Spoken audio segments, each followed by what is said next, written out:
Chapter 1. The Breakup. In the quaint city of Dali, summer country, the morning sunlight streamed through the weathered curtains, illuminating a room in an aged residential complex. Chun Mo, with his disheveled hair resembling a bird's nest, sat up in bed, his expression one of bewilderment. He rapped his knuckles against his forehead, the throbbing pain making him furrow his brows in discomfort. What has happened to me? As he surveyed the room, his gaze fell upon the scattered beer bottles strewn across the floor, and suddenly, the painful reality struck him had been broken up with. Just yesterday, his girlfriend of 2 years had abruptly called it quits without any forewarning. The name Jean Ingjun echoed in his mind like a haunting refrain, piercing his heart with an ache that felt all too real. Jean Ingjun was someone he had met through a mutual friend, and from the very first encounter, he was captivated by her kindness and gentleness. Though she was not the kind of breathtaking beauty that turned heads, she possessed a graceful demeanor that was enchanting in its own right. During their time together, their relationship flourished, characterized by a deep affection that seemed to grow stronger with each passing day. Chinmo worked as an installer at a custom furniture factory. Though the job was laborious, it provided a steady income. After they began dating, Jean Ingjun had eagerly volunteered to accompany him to work. While he installed cabinets on-site, she assisted him, lending a helping hand. They commuted together each day, sharing the fatigue of labor, yet buoyed by dreams of a brighter future. They envisioned saving enough for a down payment on a home before embarking on the journey of marriage. Yet, the events of yesterday unfolded like an unexpected tempest, shattering the beautiful dreams that Chun Mo had nurtured. He could hardly fathom that Jean Ingjun would utter the words of separation. In disbelief, he implored her for an explanation. Her response was cold and resolute. "I'm tired of the hardships of construction work, returning home in a state of disarray. We have been at this for so long, yet we have not gathered enough for a down payment. This is not the life I desire." Her tone left no room for negotiation. Chun Mo was taken aback, desperately attempting to salvage what remained of their relationship. Jean Ingjun, however, merely replied, "By the way, the money in the account is what we saved together. I have already withdrawn half. It is rightfully mine. I hope we part amicably and do not make this difficult for each other." With that, she grabbed her luggage and turned to leave. Chun Mo followed, only to find a BMW parked below. A man emerged from the vehicle, taking Jean Ingjun's luggage and placing it in the trunk. At that moment, realization dawned upon Chun Mo. Reflecting on the past few days, he recalled how Jean Ingjun had been preoccupied, her lips pursed as if holding back secrets. "How foolish I have been," he thought bitterly. The man noticed Chun Mo and flashed a smirk that made him feel like a jester, ridiculous and pitiable. He opened his mouth to speak, but the words caught in his throat. Seeing Jean Ingjun board the car without a backward glance left Chun Mo standing there, hollowed out from within. He refrained from seeing. He understood that a woman resolute in her departure could not be retained. He wished to preserve a shred of dignity for himself. Little did he know, at the moment Jean Ingjun turned away, tears streamed down her face as she hurried into the vehicle, too afraid to look back, fearing that Chun Mo might witness her sorrow. Reflecting on yesterday's events, Chun Mo felt a lingering ache in his heart. He sat at the edge of his bed, his hands covering his face, attempting to regain his composure. At that moment, his phone rang. It was his childhood friend, Zhang Fei. "Are you awake? How are you feeling today? You, who seldom drinks, consumed quite a bit of alcohol last night. I imagine your head must be throbbing this morning." Zhang Fei's voice came through the line, laced with concern. Chun Mo was taken aback. "How did you know I drank?" Zhang Fei sighed. "Don't you remember? You got drunk last night and called me, saying you had broken up with Jean Ingjun. You were inconsolable and rambled on until the early hours." Chun Mo tapped his head, forcing a wry smile. The details of the previous night were hazy, as if washed away by the alcohol, leaving only fragmented memories. He vaguely recalled some of the things he had said, covering his face in embarrassment. Zhang Fei reassured him, "Breaking up is not the end of the world. Take a few days off work and go travel to clear your mind. There's a newly developed spot called Pride Snow Mountain, which I've heard is quite enjoyable. You should check it out." Chun Mo replied affirmatively, insisting that he was fine and that there was no need for concern before hanging up. He surveyed his surroundings. The room was a disarray of beer bottles, cigarette butts, and scattered clothing, each item a stark reminder of his disheveled state from the previous night. Perhaps a getaway would do him good, he mused. When he was with Jean Ingjun, she always hesitated to spend money, insisting on saving for a house. Now, he was left to embark on this journey alone. Rising to his feet, he began tidying up the room. He picked up the beer bottles one by one and discarded them into the trash, folding the scattered clothes and placing them neatly in the wardrobe. As the room gradually returned to order, his mood remained burdened. He understood that he required time to come to terms with this relationship's end. Having finished cleaning, he requested leave from his supervisor at the furniture factory. Chen Mo sank into the sofa and opened his phone, searching for information about Pride Snow Mountain. It was a newly established tourist destination located in the northwest of Dian City, known for its majestic snow-capped peaks and picturesque scenery. Without hesitation, he booked a hotel, disregarding the cost. Chen Mo hastily packed a few belongings, grabbed a quick bite, and climbed into his Wuling Hongguang, the vehicle he had purchased for convenience while working at the construction site. As he drove, the journey to Pride Snow Mountain was only a short 150 kilometers from Dian City. With each passing landscape, the gentle breeze lifted his spirits slightly, and he silently resolved to live for himself from now on. By the time he arrived, it was already afternoon. The scenery at Pride Snow Mountain was indeed breathtaking. The imposing mountain stood tall, although it was March and the snow had melted. Traces remained in the shaded areas. Standing at the foot of the mountain, Chen Mo inhaled deeply, the fresh air invigorating him. However, the time was not suitable for climbing. He checked into the hotel he had reserved and lay in bed, restless and unable to sleep. Images of Jean Ingjun flooded his mind, her smile, her gentleness, her resoluteness. Chen Mo recognized that he needed to let go, yet relinquishing someone was far from simple. The following morning, Chen Mo sought a place to enjoy breakfast, embarking on his journey for the day. He ascended the mountain path at a leisurely pace, captivated by the breathtaking scenery along the way, surrounded by bustling tourists whose laughter and joy echoed around him. Yet, he was enveloped only in solitude. Upon reaching the summit, he gazed down at the splendid landscape below, and it felt as though the burdens of his heart were swept away. The ache of separation seemed to dissipate significantly, replaced by a profound sense of clarity and release. Chapter 2. The Azure Abyss. After indulging in the breathtaking panorama atop the mountain, Chen Mo commenced his descent along the rugged path, still enraptured by the magnificence of the landscape. Soon, he encountered a fork in the road. To one side lay the familiar route he had traversed earlier, to the other, a slender trail that appeared to promise a swifter descent. After a moment's contemplation, he decided, I shall take the narrower path. Its simplicity assures me I shall not lose my way, and it presents the opportunity to witness a different perspective. Thus, he ventured onto the diminutive trail. Yet, not long into his expedition, as he reveled in the vistas, a rift abruptly manifested in the void before him. Chen Mo rubbed his eyes in disbelief. He had not misjudged. There indeed existed a fissure in the very fabric of reality.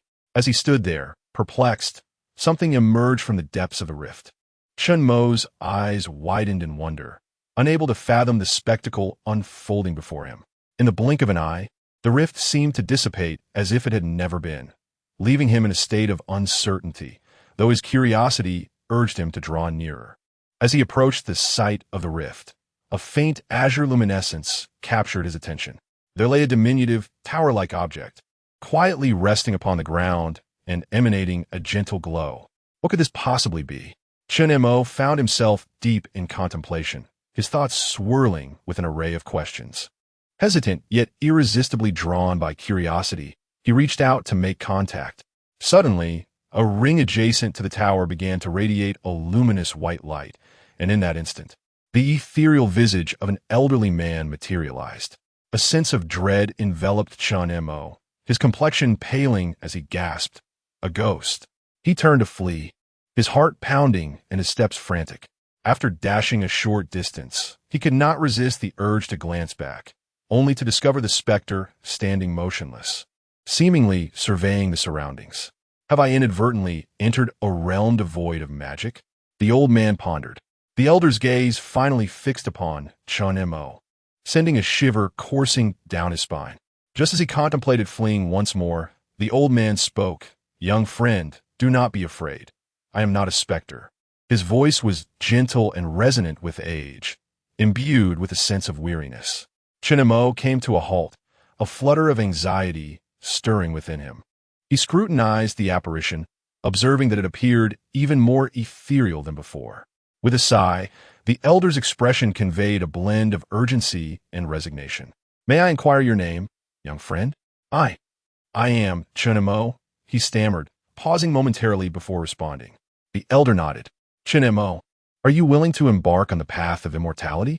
Taken aback, Chen contemplated the idea of cultivating immortality. Was this truly what the old man intended? The concept felt both alien and remote to him. Were it not for the surreal nature of the moment, he might have dismissed the elder as a madman. Yet, a flicker of belief began to ignite within him. "Senior, can you impart the knowledge of cultivation to me?" Chen ventured cautiously. The elder smiled gently. "Indeed, yet you must first assist me with a task." Chen felt a tightening in his chest. Indeed, there is no such thing as a free lunch. He took a deep breath and inquired, "What assistance do you seek, esteemed senior?" The elder refrained from providing an immediate response, instead commencing with, "Before we proceed, permit me to share a tale with you." As the venerable man unfolded his narrative, Chen gradually began to comprehend the complexities of the situation. The old man, known as Song Xian, was not of this realm, but rather hailed from a place known as the Eternal Continent.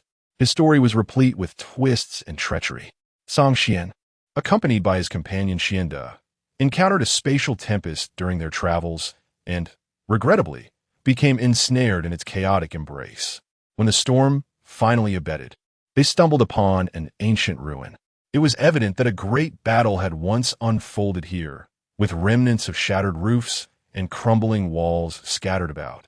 The ground strewn with the remains of fallen warriors and bones.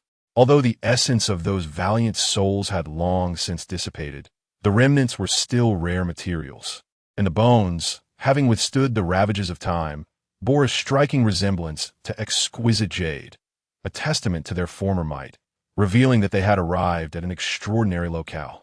During their exploration, they unearthed numerous treasures, but upon discovering a small tower, tragedy struck, a spiritual artifact of at least celestial grade. In a ruthless bid to claim the treasure for himself, Xianda ambushed him without mercy. An intense battle ensued, tearing asunder the very fabric of the void. Ultimately, Xianda was gravely wounded and teetering on the brink of death, while Song Xian, caught off guard, was left with but a fragment of his soul. Seizing the moment of Xianda's collapse, he grasped the small tower and his storage ring, escaping through the tumultuous currents of the void, inadvertently arriving at Blue Star. However, after a prolonged period of drifting, his remaining soul was on the verge of collapse. Upon hearing this tale, Chen was engulfed by a tumult of emotions. He inquired of Song Xian, "Elder, is the assistance you seek related to your adversary?" Song Xian shook his head and replied, "No, this matter concerns your cultivation. If you agree, once you attain mastery, I implore you to travel to the Eternal Continent and present a jade box to my granddaughter. The contents are of paramount importance to her, and the box is secured within my storage ring. Please relay to her my situation and advise her to be wary of Xianda." Chen furrowed his brow, experiencing a surge of uncertainty. "Elder, I am entirely unaware of the location of the Eternal Continent. How can I possibly journey there?" Song Xian smiled softly. "Do not be afraid. Millennia ago, the Celestial Court established a vast network of teleportation throughout various realms within this star domain. Though your realm currently exists in an age of waning spiritual energy, it is probable that it once harbored the potential for cultivation, and a teleportation array should still exist." Song Xian sighed. "If there is indeed no teleportation array present, then it must be the decree of fate. In return, I bestow upon you the resources contained within my storage ring and this modest tower. Without such resources, your path toward cultivation on this planet will be exceedingly arduous." The Celestial Court? A teleportation array that encompasses the entirety of the celestial domain? Could it be that extraterrestrial civilizations genuinely exist within this universe? Might the star domain, referred to by the Elder, be the Milky Way? In that moment, Song Xian's ethereal form began to dissipate further, and his voice took on an increasingly urgent tone. I have little time remaining. Have you reached your decision? Chun Mo momentarily grappled with his thoughts. A once-in-a-lifetime opportunity unfolded before him, and he could not bear to let it slip away. Ultimately, with determination coursing through him, he declared, "Elder, I accept." Song Xian nodded. "Very well, then swear an oath to the heavens." Following Song Xian's guidance, Chun Mo proclaimed the heavenly oath.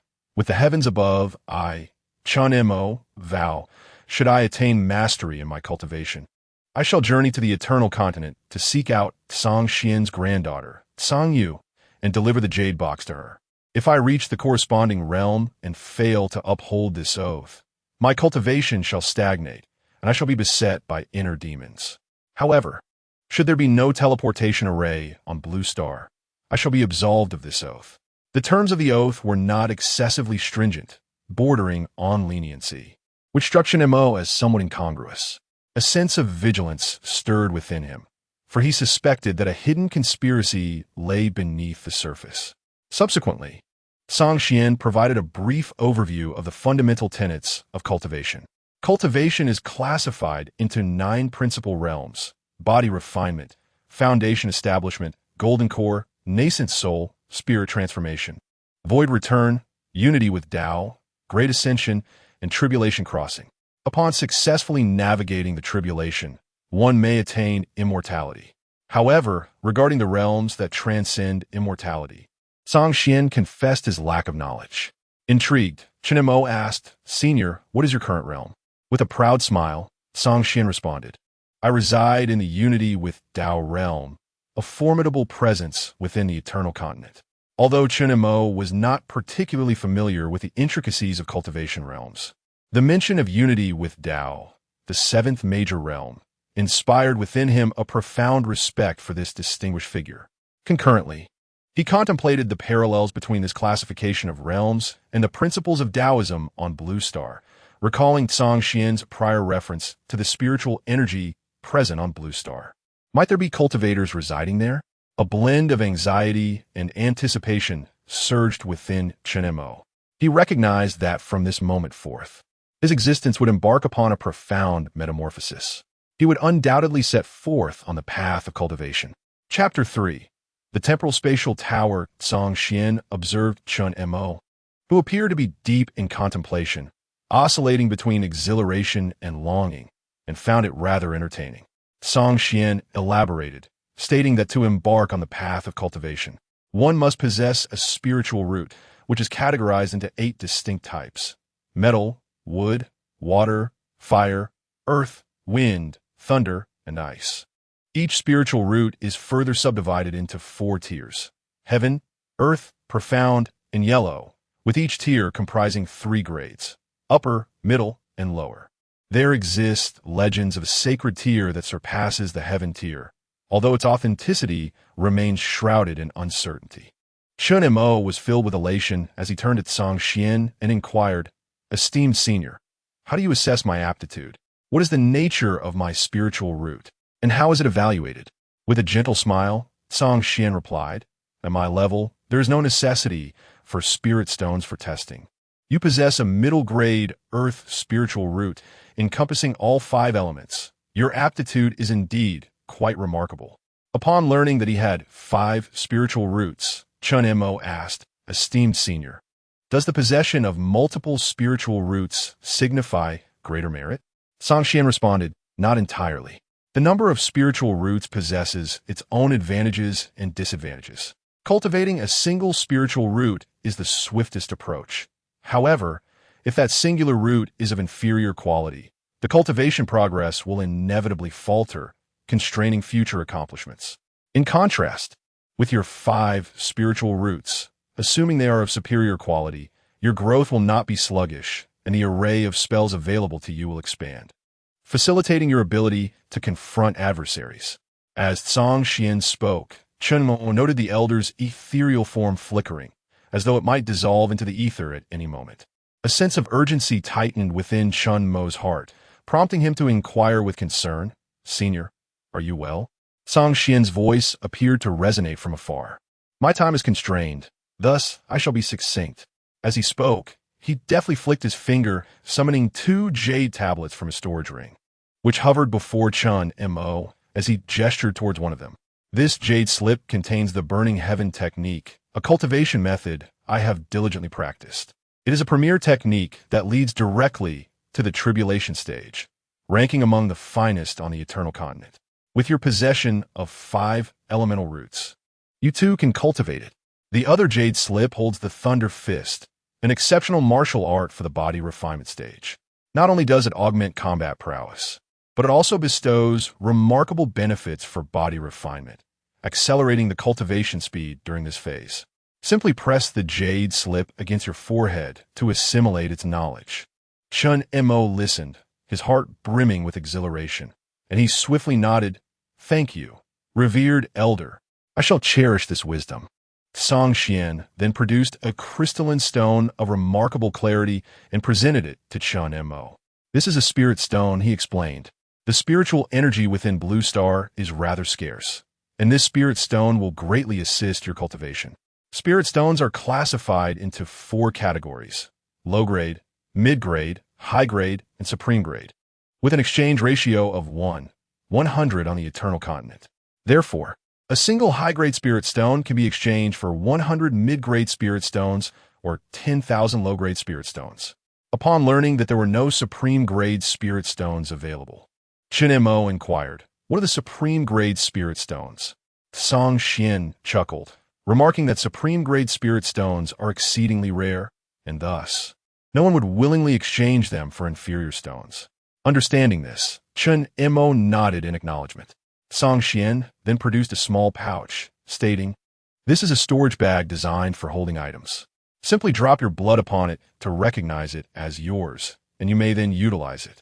He continued, "Within, you will find an assortment of mid-grade, high-grade, and supreme-grade spirit stones, ample enough for you to attain the foundation establishment stage.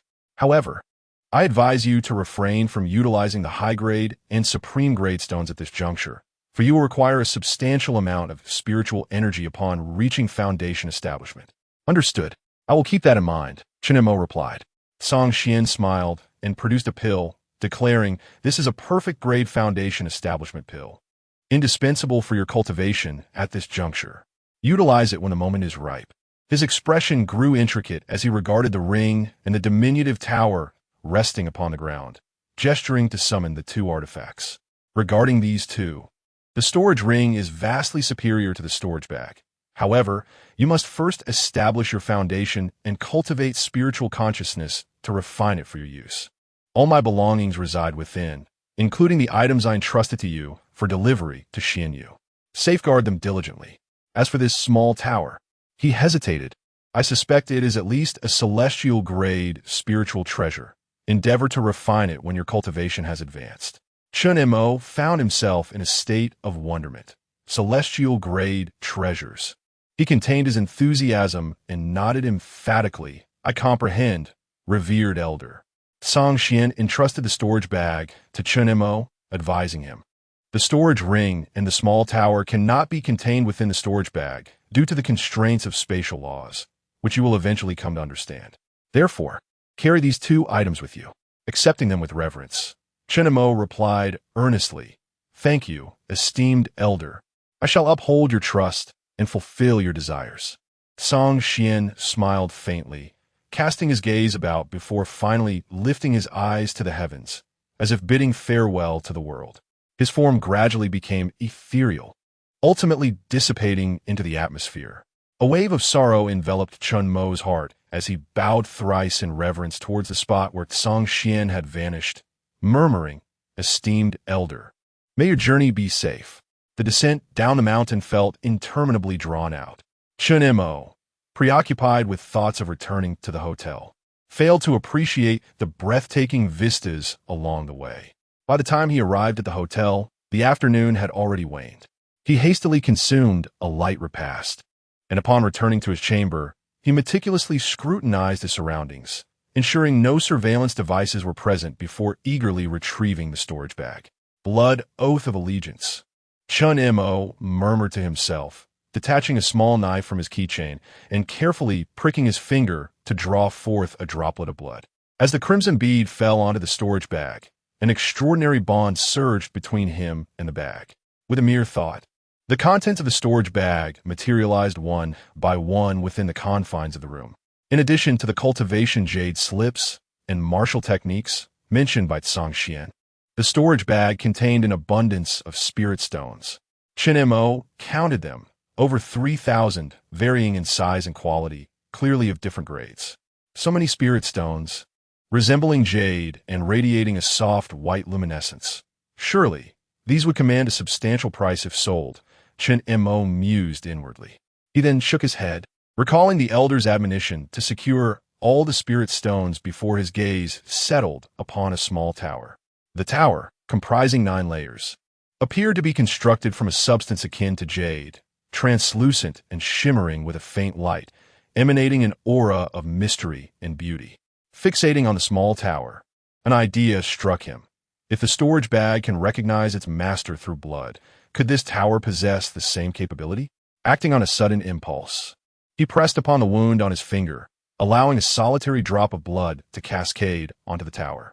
In that fleeting moment, the tower erupted in a brilliant radiance, compelling Chen Mo to instinctively shut his eyes. Concurrently, an agonizing pain surged through his forehead, as if an unseen force sought to invade his very mind. "Ah!" Chen Mo cried out, curling upon the ground, writhing in torment.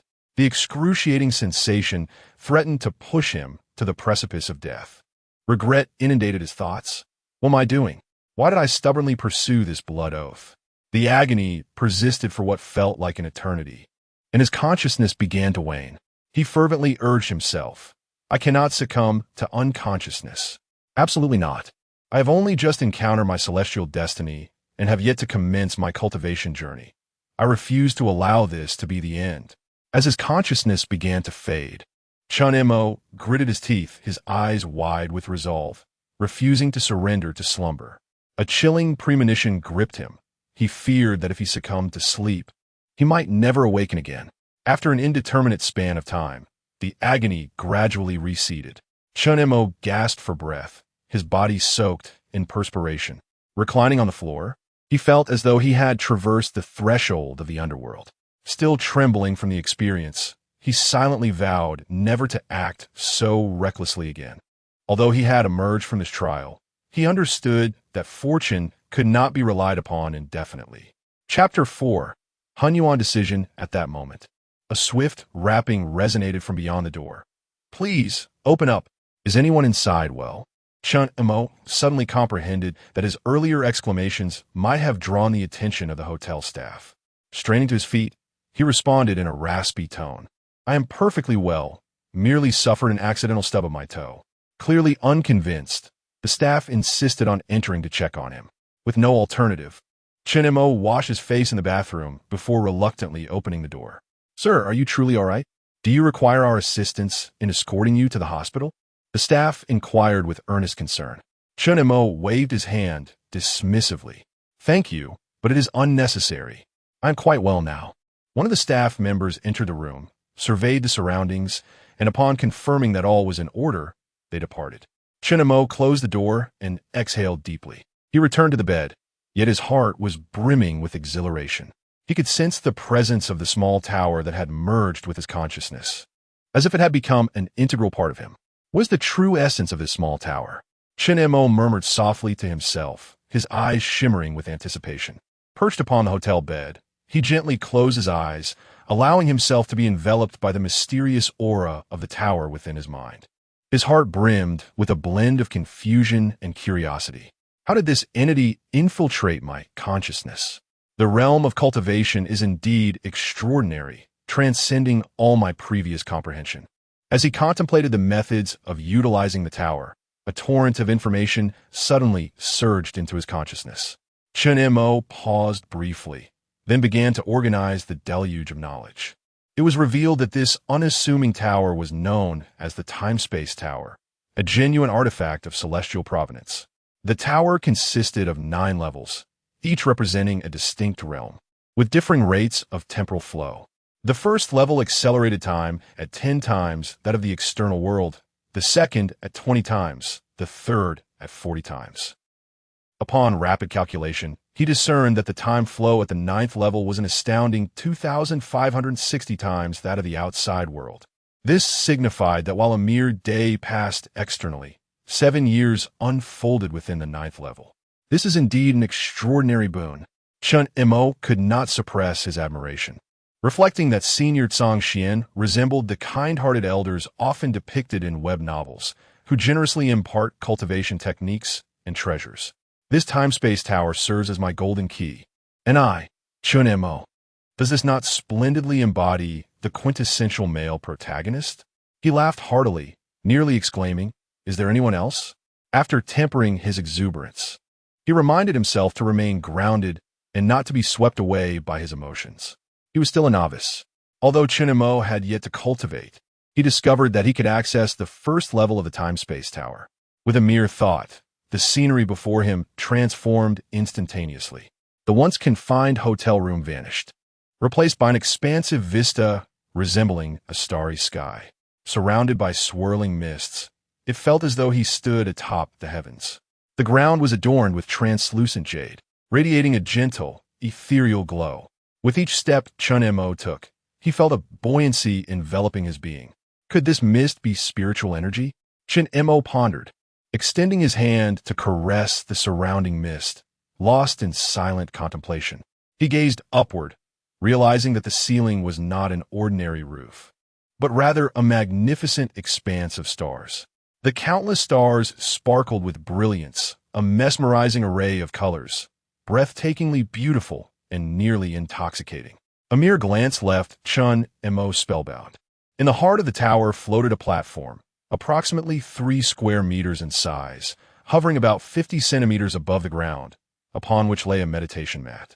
The platform was inscribed with ancient runes that glimmered with an enigmatic light, leading Chun Mo to surmise that this was a sanctuary for cultivation.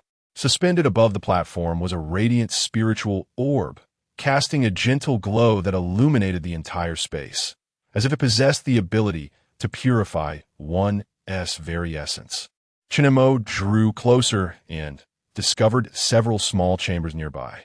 He examined each one, finding the doors labeled as the alchemy room, weapon forging room, and library. He opened the doors to explore, but regrettably, apart from the basic functional amenities, the rooms were barren of any further contents. Ascending the cultivation platform, he settled onto the mat, and a torrent of information surged into his consciousness.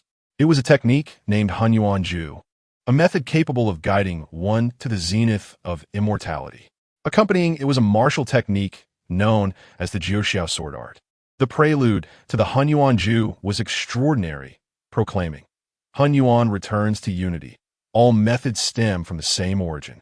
All phenomena in the universe arise from the essence of Hunyuan. Whether it be spiritual energy, cosmic laws, or physical matter, they are fundamentally distinct manifestations of Hunyuan's power. Attaining the highest realm grants one the exalted state of I am Hunyuan, and Hunyuan is me, empowering the practitioner to extinguish stars and seize the moon with mere gestures." It was observed that the minimum prerequisite for mastering Hunyuan Ju was the possession of the 5 elements' spiritual roots, with the incorporation of wind, thunder, or ice spiritual roots, further amplifying one's abilities. The 5 elements form the essential operating principles of a realm and signify the foundational standard for cultivating Hunyuan Ju.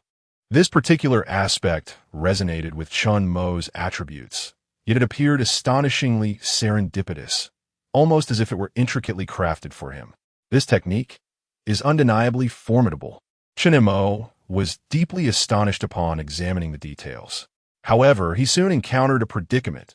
This technique encompassed only the contents pertaining to the body refinement stage, with subsequent sections entirely missing. The sword technique was similarly deficient, featuring 9 styles, yet only the initial 2 were accessible. He furrowed his brow in contemplation, pondering whether one must ascend each level of the tower to acquire the corresponding techniques for each realm. Chun Mo found himself in a dilemma. He was faced with a pivotal decision: to cultivate the Fengshen Ju bestowed by the elder, or to pursue the alluring Hunyuan Ju. He retrieved the jade slip containing the Fengshen Ju, pressing it to his forehead for a thorough examination.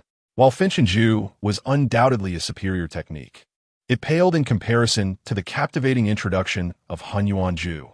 Furthermore, Chun Mo discerned that Finchen-ju encompassed merely 9 minor realms within the body refinement stage, whereas Hunyuan-ju proudly presented a 10th level, known as the extreme realm. The extreme realm could it indeed represent the pinnacle of the body refinement stage? Chen Mo pondered to himself. Having delved into the intricacies of Finchen-ju, he grasped that the body refinement stage entailed the inhalation of air into the body, followed by its continuous refinement, thereby enhancing physical quality and establishing a robust foundation for future cultivation. In the comparison of the initial realm of both methodologies, the body refinement stage is delineated into 9 subordinate realms.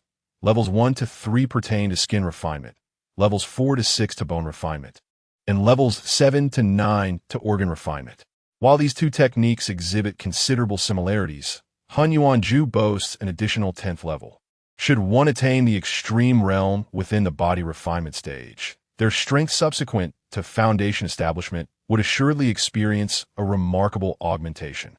Nevertheless, the prevailing concern lies in the fact that Hunyuan-ju solely encompasses the content of the body refinement stage.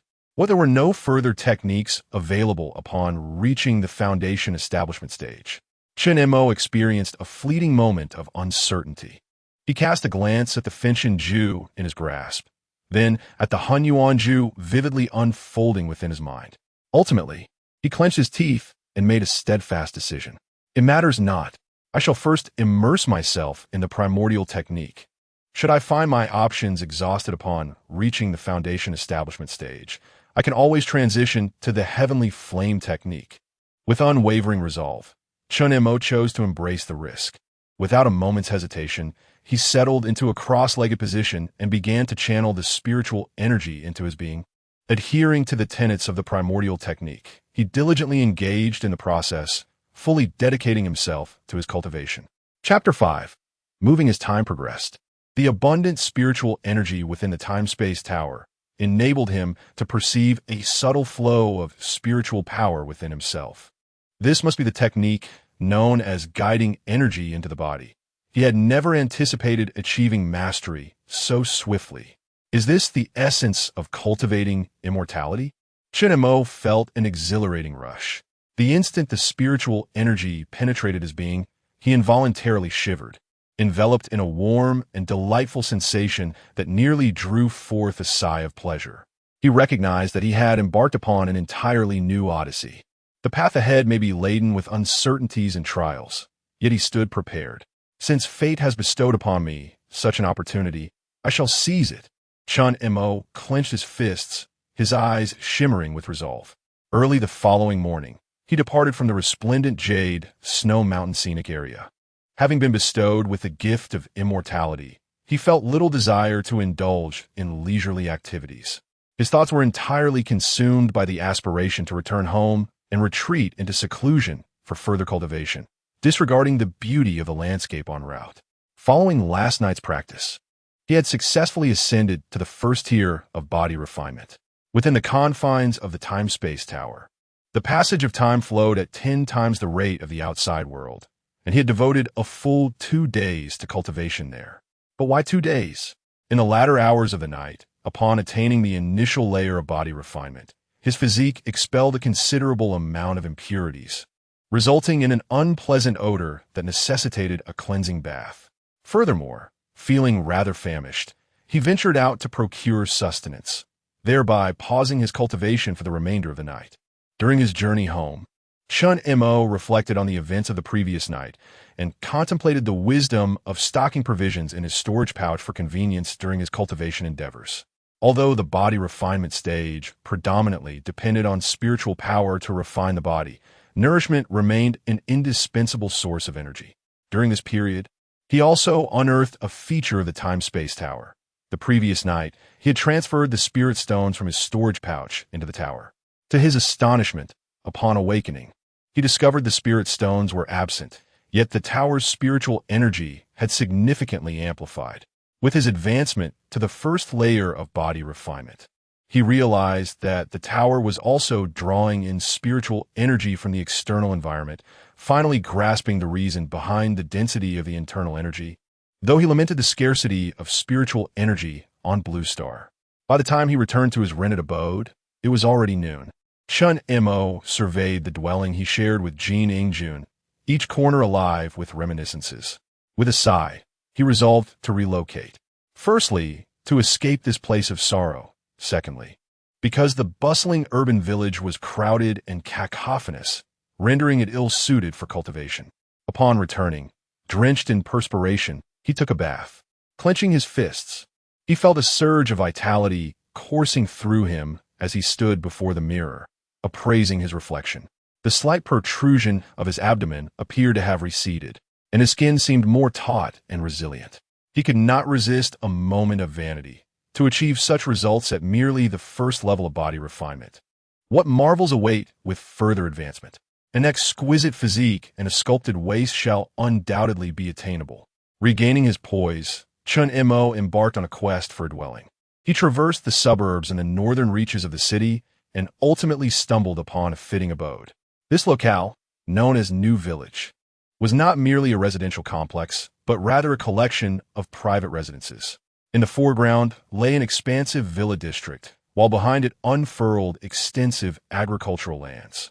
The population in this area was sparse, and the scenery was enchanting. During the day, the streets were almost deserted, rendering it an ideal sanctuary for Chun Mo's cultivation. "This is the one," he declared with unwavering determination. Upon entering New Village, he began to scrutinize the rental notices displayed in front of various residences. After a meticulous comparison, he ultimately discovered an apartment that fulfilled his requirements, a one-bedroom unit featuring a living room, kitchen, and bathroom, all in impeccable condition. The landlord was a woman in her 40s, elegantly attired, exuding an enchanting charm with her voluptuous figure and alluring attire.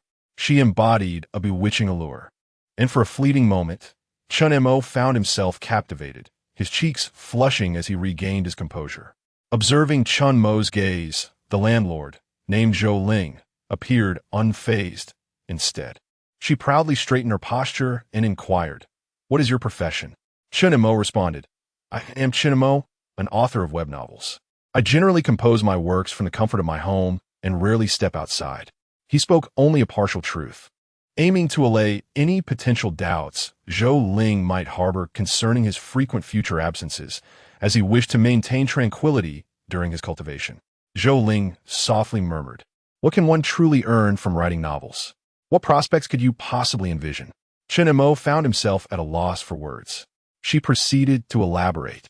"The rental fee amounts to 1,000, accompanied by a deposit equivalent to 1 month's rent and an advance payment covering 6 months. Utility expenses shall be borne by you. There is no room for negotiation. A contract is to be duly signed." Chun Mo offered little in reply, swiftly signing the contract and remitting the rent.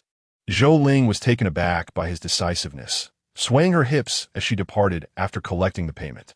With a sigh of relief, Chun Mo mused that she was indeed a temptress, akin to a perfectly ripe peach.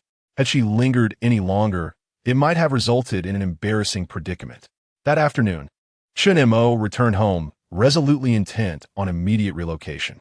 He contacted his current landlord to terminate the lease and commenced packing his belongings, discarding the superfluous while retaining the essential. His possessions were modest. The Wuling Hongguang was filled to capacity, accomplishing the move in a single trip. As he surveyed the vacant room, a wave of mixed emotions enveloped him. It felt as though Jean Ingjuan's presence still lingered in the space, her laughter resonating in his ears. He shook his head and whispered to himself, "One must always look forward. Dwelling in memories is a futile endeavor. Furthermore, I have embarked on my journey of cultivation, and the path ahead promises to be even more exhilarating." Finally, he cast a lingering glance at the room, closed the door, and softly murmured, "Farewell, Jean Ingjun." That evening in New Village, Chun Mo stepped outside to dispose of a large bag of refuse, simultaneously familiarizing himself with his surroundings and seeking a morsel to satiate his hunger. After an entire afternoon of settling into his new abode, his stomach growled in protest. Once he had dined, Chen Mo entered the time-space tower, prepared to delineate his future cultivation plans. He retrieved items from his storage bag, opting to set aside the Burning Heaven technique for the moment and focus his attention on the Jade Slips for the Thunder Fist and Nine Heaven Sword technique. Studying them with great intensity, he recalled the sage counsel of the Elder, who had proclaimed that the Thunderclap Fist not only accelerates physical training, but also enhances close combat abilities, augmenting both speed and strength. The mastery of the Thunderclap Fist is imperative, Chen Mo contemplated.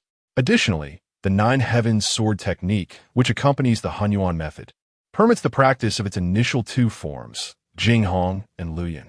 He perused a description of the Nine Heavens Sword technique. The first form, Jinghong, underscores speed, concentrating on piercing through defenses with precision.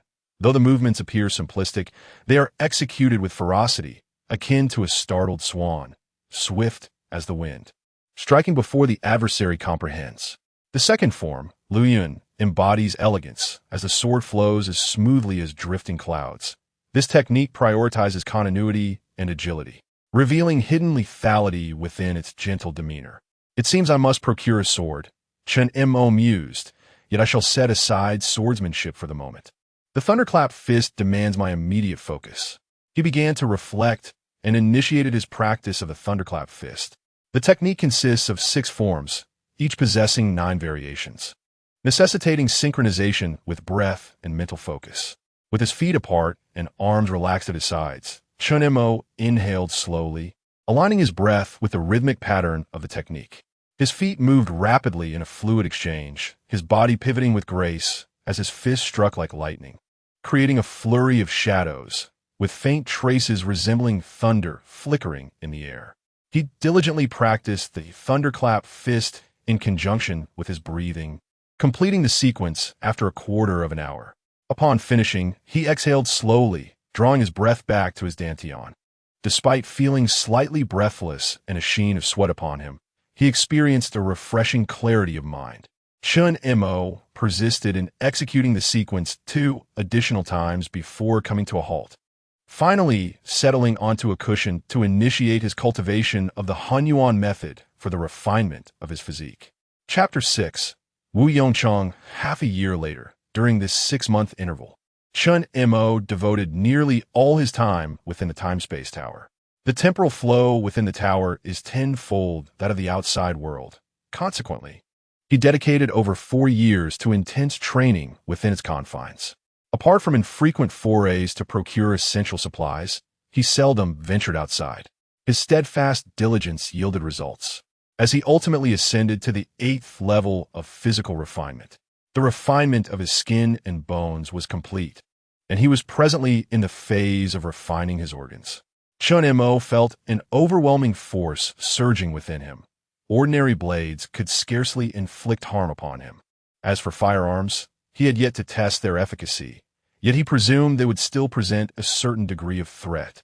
At this moment, he could effortlessly vanquish a bull without resorting to martial techniques. The Thunderclap Fist had become ingrained in his muscle memory. This technique was indeed extraordinary, yielding significant advancements in his physical refinement.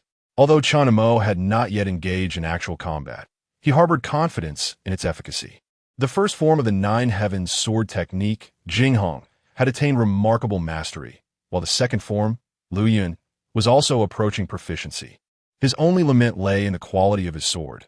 It was a mere commonplace blade hastily acquired online, incapable of manifesting the true potential of the sword technique.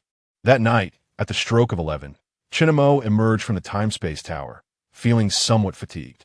Following such an extensive period of cultivation, he resolved to take a solitary stroll, seeking to ease his taut nerves, for a harmonious balance between diligence and repose is essential in one's practice. He meandered alone along the riverside, listening to the gentle murmur of the water and observing the willows swaying gracefully in the breeze.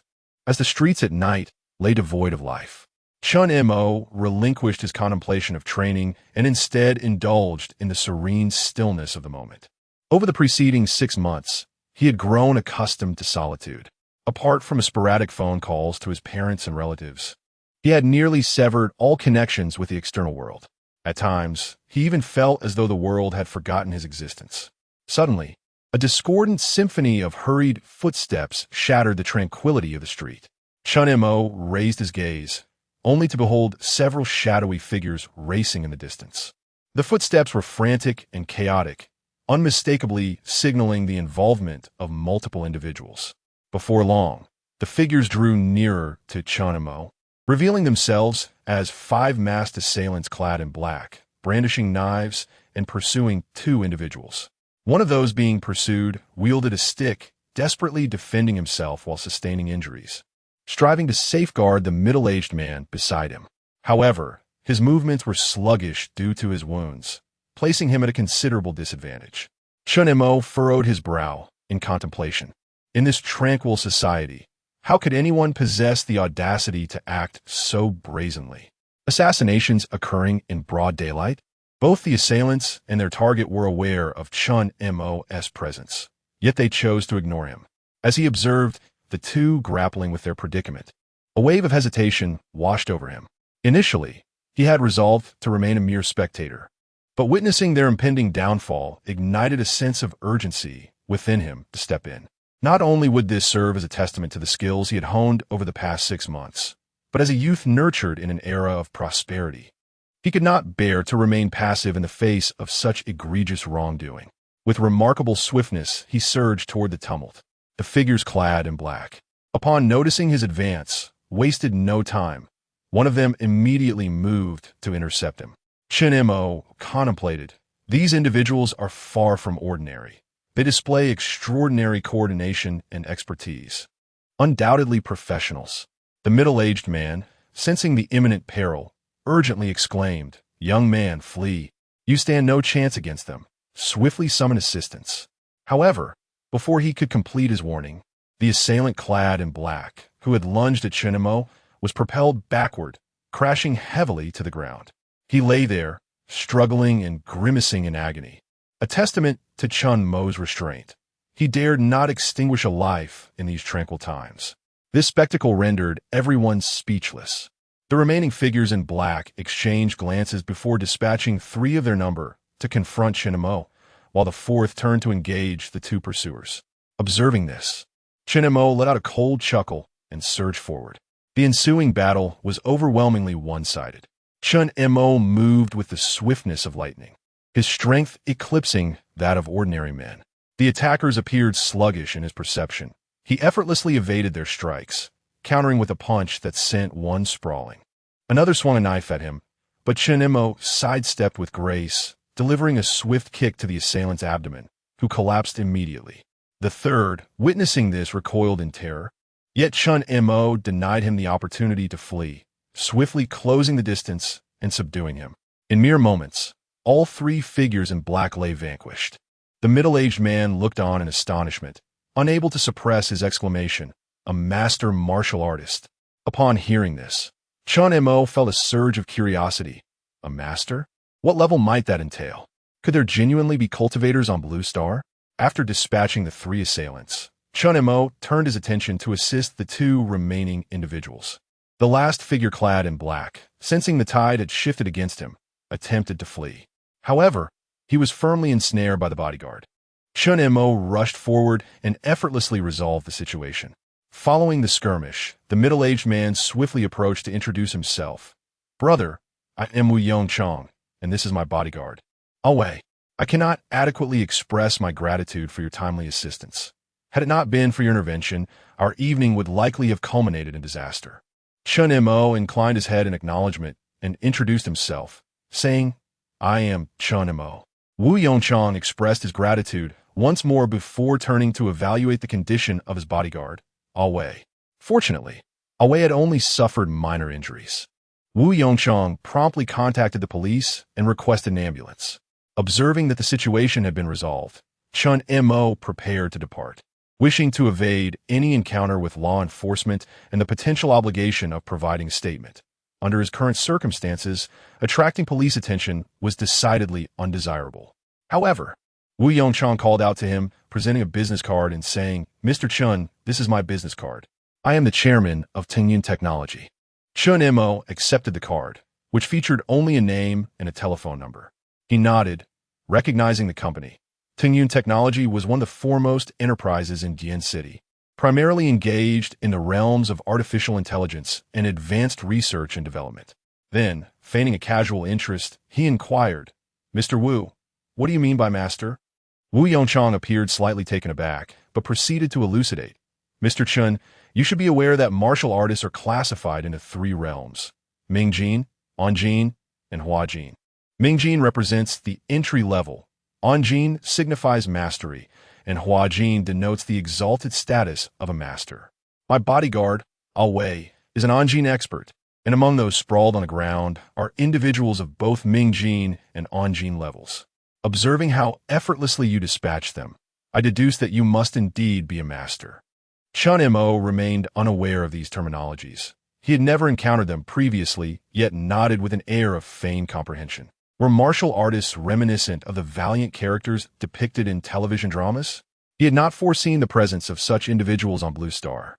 Yet he contemplated the significance of Onjin and mused upon how a master would measure against him in terms of strength. Observing Chun Mo's silence, Wu Yongchang's thoughts began to stir, compelling him to articulate his gratitude once more. "Mr. Chun, I find myself indebted to you again for rescuing my life. Nevertheless, I have a rather unconventional request.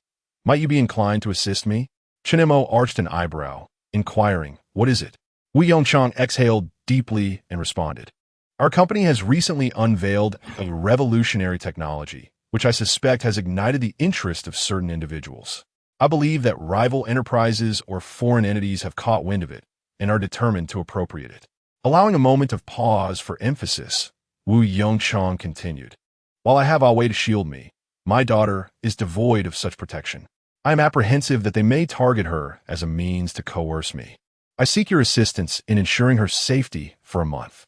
I will hasten the resolution of the company's predicaments, and rest assured, I shall not solicit your aid without due compensation." After articulating his concerns, Wu Yongchang turned his gaze towards Chun Mo, awaiting his reply. Chun Mo found himself at a loss for words, pondering the nature of the compensation that might be proposed. Having devoted the past 6 months to training at home without any income, his financial reserves were dwindling. Moreover, the demands of his physical regimen necessitated considerable nourishment, exacerbating his monetary constraints. Chapter 7. Wu Xian observing Chun Mo's silence, Wu Yongchang hastily interjected regarding the remuneration. "I comprehend that you may not be in dire need of financial compensation, Mr. Chun. However, I am willing to offer you 500,000 to ensure the safety of my daughter for a duration of 1 month. Furthermore, I shall be indebted to you, and in the future, should there arise any matter in which I can be of assistance, please do not hesitate to reach out, provided it is within my capabilities." Chun Mo, however, was acutely cognizant of his financial burdens. He had been contemplating the pursuit of employment after resigning from his previous position, subsisting on his savings of late. Yet, upon hearing the figure of 500,000, his heart soared with elation. This was a sum he had not earned in many years. He was steadfast in his decision to accept this opportunity. Not even the divine could sway him from his resolve. Although he remained indifferent to the concept of favors, the amount proffered was akin to a lifeline for him. He feigned contemplation for a brief moment before nodding in acquiescence. "Very well, I accept your offer. Please attend to your company's affairs promptly." Upon hearing Chun Mo's agreement, Wu Yongchang exhaled in relief, knowing that his daughter's safety was finally secured. "Splendid. Mr. Chun, rest assured, I shall dispatch someone to retrieve you tomorrow." Chun Mo waved his hand in a dismissive manner, stating, "There is no need for that. Simply provide me with your address and the time. I shall find my own way there." Wu Yongchang did not press the matter further, replying, "Very well, Mr. Chun. Kindly arrive at Building 38 of the Shanshui Yuntian community before 8 a.m. tomorrow." Shanshui Yuntian? Is that not the villa district nearby? It was not a considerable distance, and Chun Mo assured him he would arrive punctually. At that moment, the distant lament of a police siren pierced the atmosphere. Not wishing to linger, Chun Mo bid farewell to Wu Yongchang and turned to depart. Before leaving, he cautioned, "Mr. Wu, please keep tonight's events confidential. Do not disclose my presence." Wu Yongchang nodded repeatedly. Rest assured, Mr. Chun. I comprehend. After Chun Mo had departed, Wu Yongchang gazed at his receding figure, turning to Wei beside him. This Mr. Chun is indeed an exceptional individual. Wei nodded in agreement, his countenance filled with admiration. Such masters are a rarity in our nation, and he contemplated whether he would ever ascend to such heights in his lifetime. The following morning, Chun Mo awoke from his meditation and glanced at the time, realizing that his appointment with Wu Yongchang was imminent. After a swift wash, he set forth. The villa area of Wu Yongchang was not far, and he chose to jog there to invigorate his limbs. Chun Mo's running pace was brisk, though deliberately tempered to avoid attracting excessive attention. Nevertheless, his swiftness prompted passers-by to glance back in astonishment. Unperturbed by their gazes, he sustained his speed and soon reached Wu Yongchang's villa. The three-story residence was an enchanting fusion of classical and modern architectural styles, its staggered levels crafting a visually appealing facade. Embellished with natural stone that was a delight to behold. As he neared the entrance, poised to enter, he overheard a girl's voice from within, tinged with palpable discontent. Dad, I truly do not require a bodyguard. I am unaccustomed to having someone tail me. I yearn for my freedom. Upon hearing this voice, Chun Mo deduced that it must belong to the daughter of Wu Yongchang. Wu Yongchang was earnestly imploring her. Xin, the company is presently grappling with certain challenges, and there are individuals who have cast their covetous eyes upon us. I fear they may endanger your safety in an effort to manipulate your father, which is precisely why I have engaged Mr. Chun to ensure your protection. Please exercise obedience and refrain from any impulsive actions. This matter is of utmost seriousness. Upon hearing this, Chun Mo found himself at a loss for words. The young girl persistently asserted her desire for freedom over security. Should any unfortunate incident transpire, she would be the one to lament, and by then, it would be far too late to seek assistance. In an attempt to draw attention, Chun Mo deliberately made some noise as he pushed the door open and entered.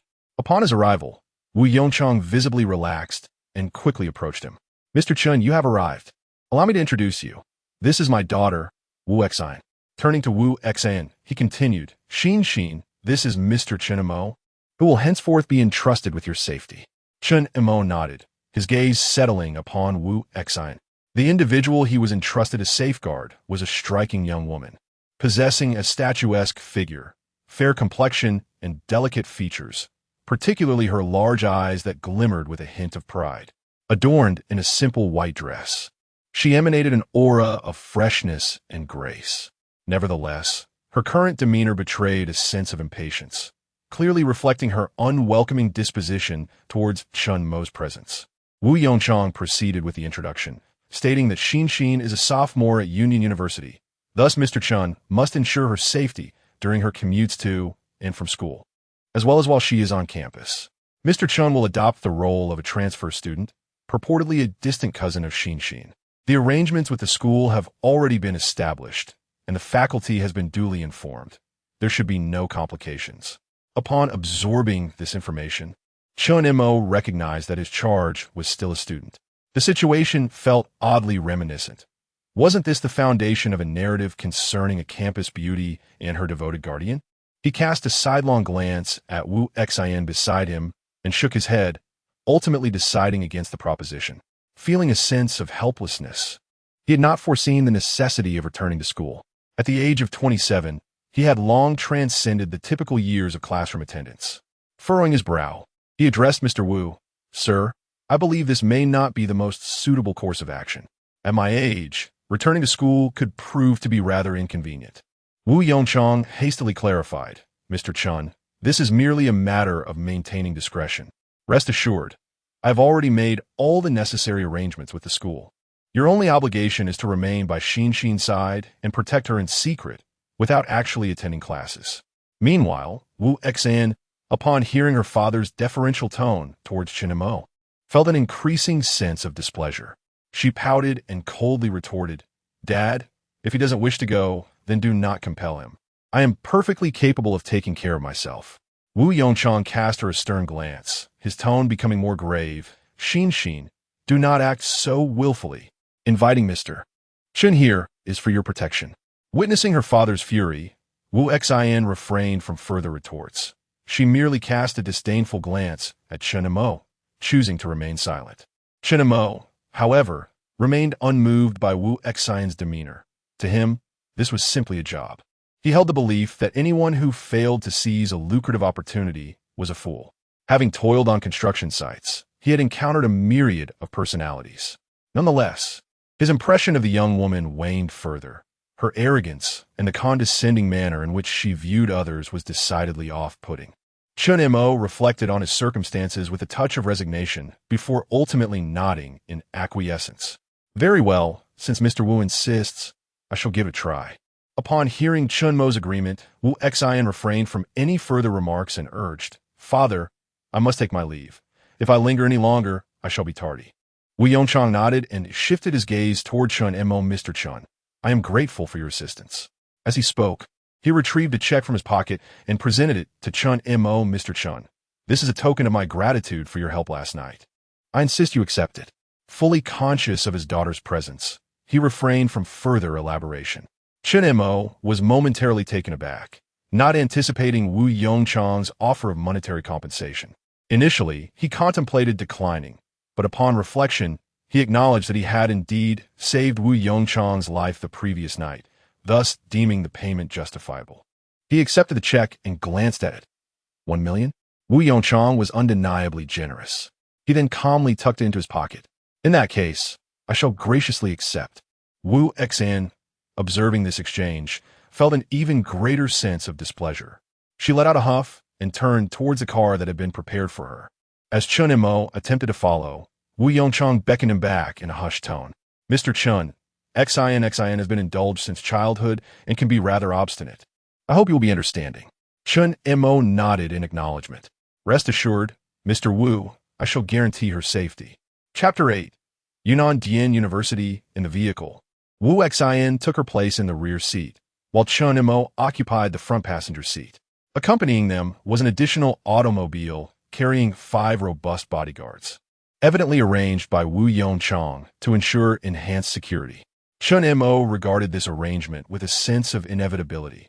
After all, Wu Yongchang could not wholly relinquish the responsibility for his daughter's safety to him alone. Throughout the journey, Wu Xin remained absorbed in her phone, her sulky demeanor betraying her dissatisfaction with Chen Mo's company. Chen Mo remained impassive. His singular duty was to protect Wu Xin. Her demeanor was of little consequence to him. After all, he was compensated for his services, and her emotions were not his responsibility. He upheld a watchful presence, subtly surveying his surroundings.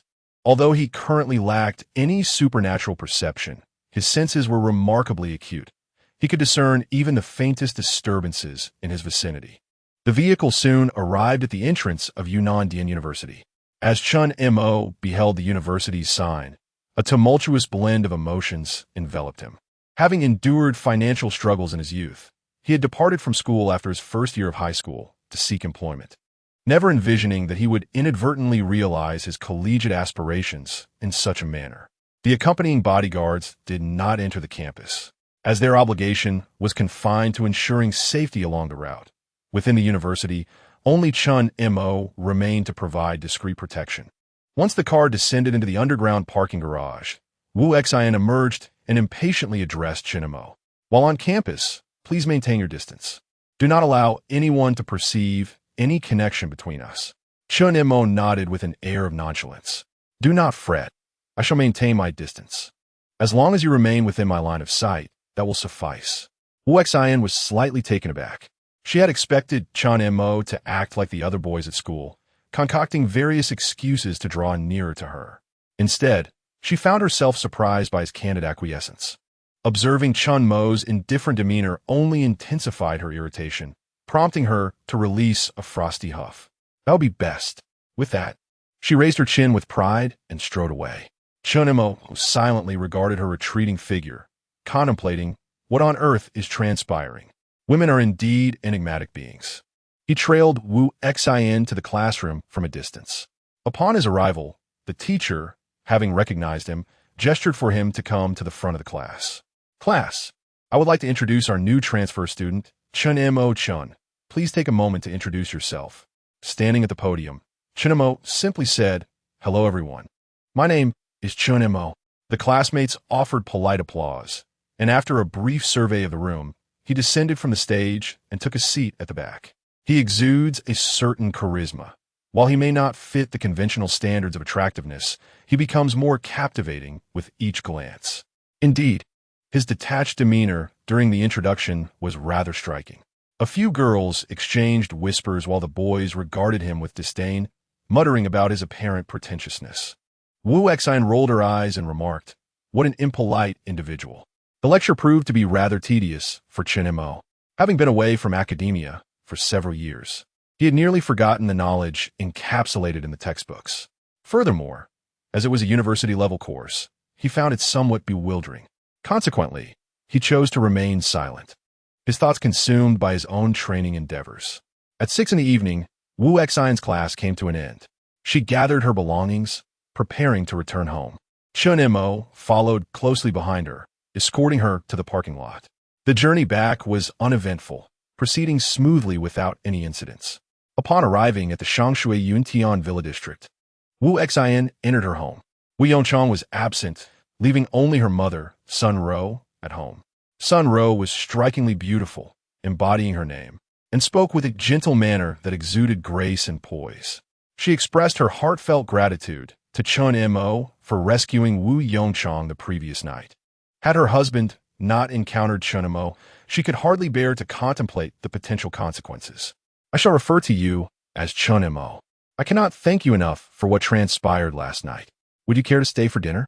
Chunemo offered a courteous smile, expressing his gratitude. Yet he insisted on addressing her as Aunt Sunday. Regrettably, he had to decline the invitation to dinner, as he had other engagements to attend to that evening.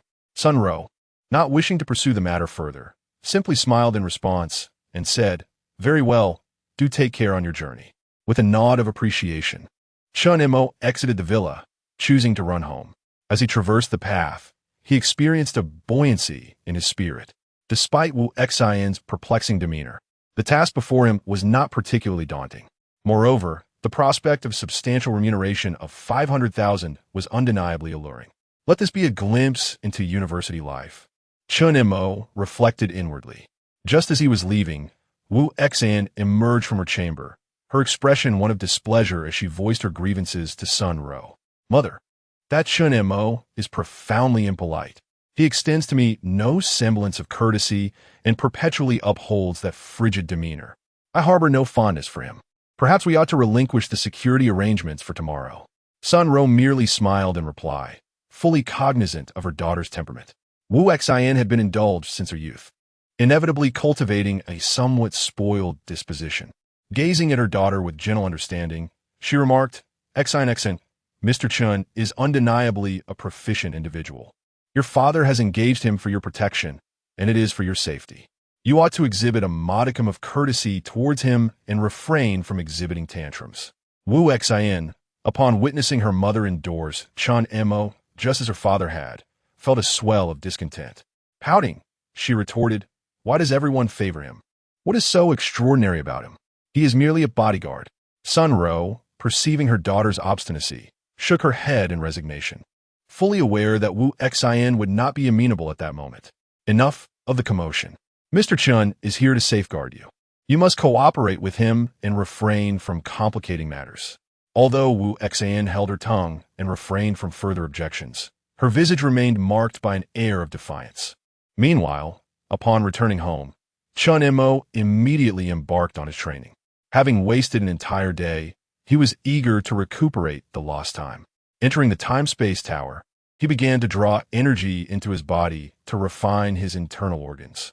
To his astonishment, the efficiency of his training that day was remarkably elevated. What is happening? Why is my training advancing at such an accelerated pace?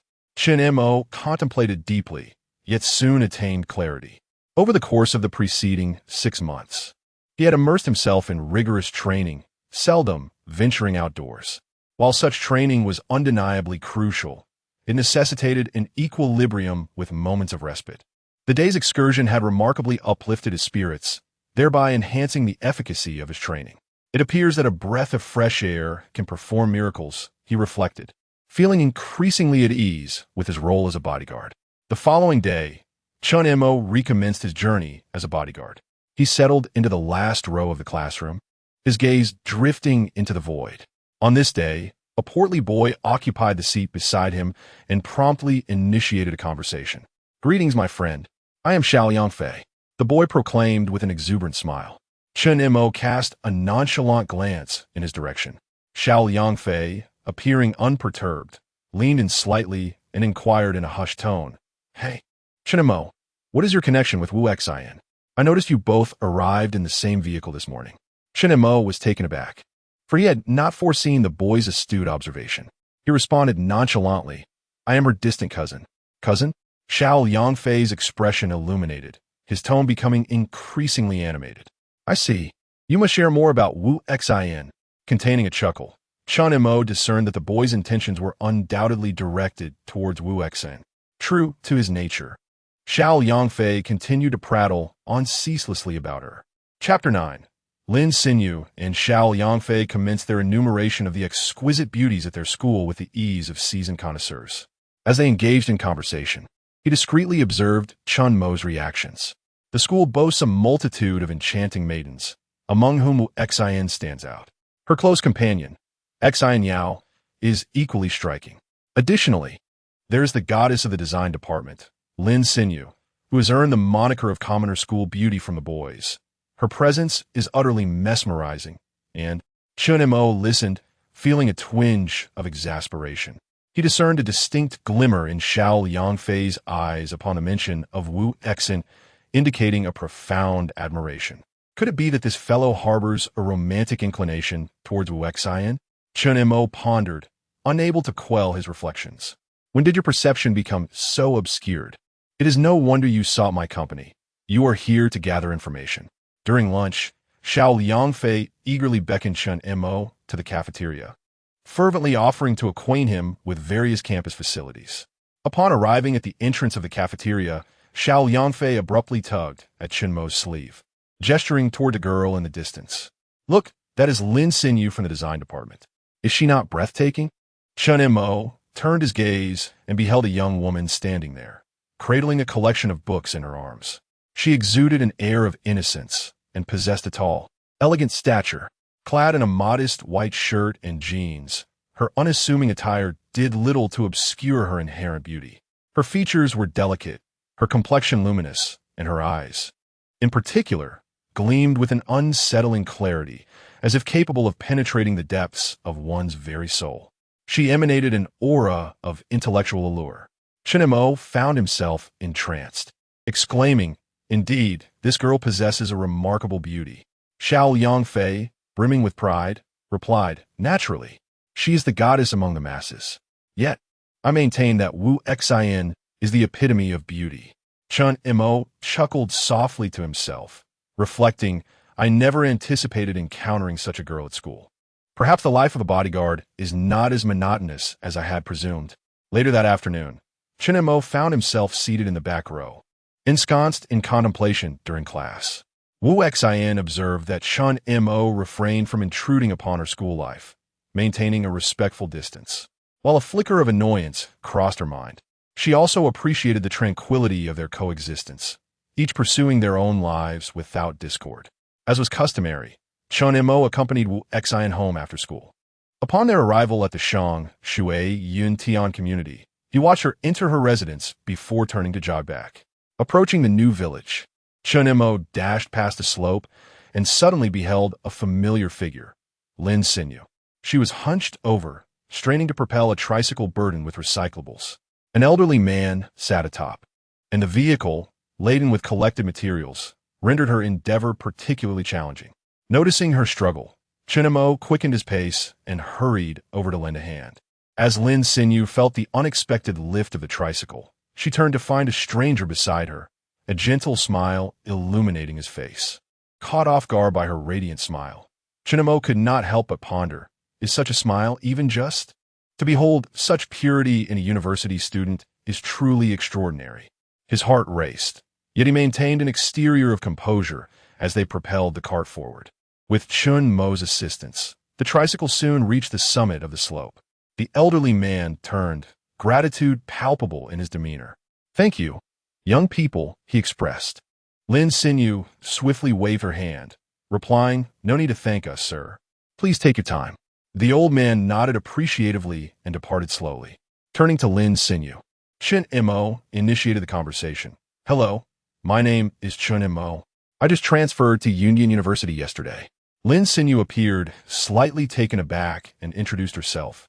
"I am Lin Xinyu, also a student at Union University." Chen Mo smiled at her. "Ah, I see.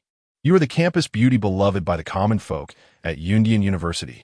Upon hearing this, Lin Xinyu's cheeks flushed with a hint of embarrassment as she exclaimed, "What campus beauty? That is such an awkward title.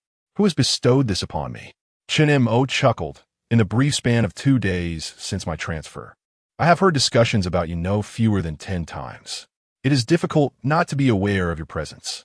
Lin Xinyu pouted, suddenly realizing, "Wait, did you mention that you are a student at Union University?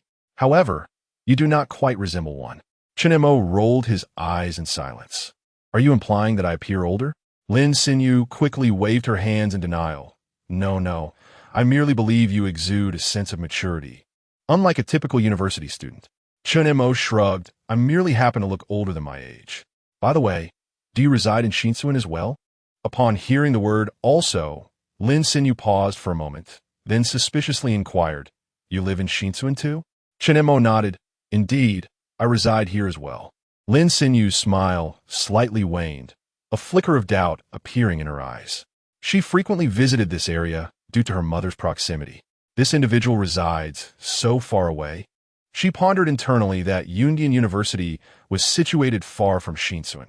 University students typically resided in dormitories or rented accommodations, rendering such a remote location unappealing for their visits.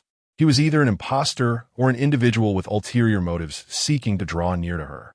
With this contemplation, she informed Chen Mo that she had pressing matters to attend to and quickened her pace, departing in haste. Chen Mo remained rooted in place, perplexed.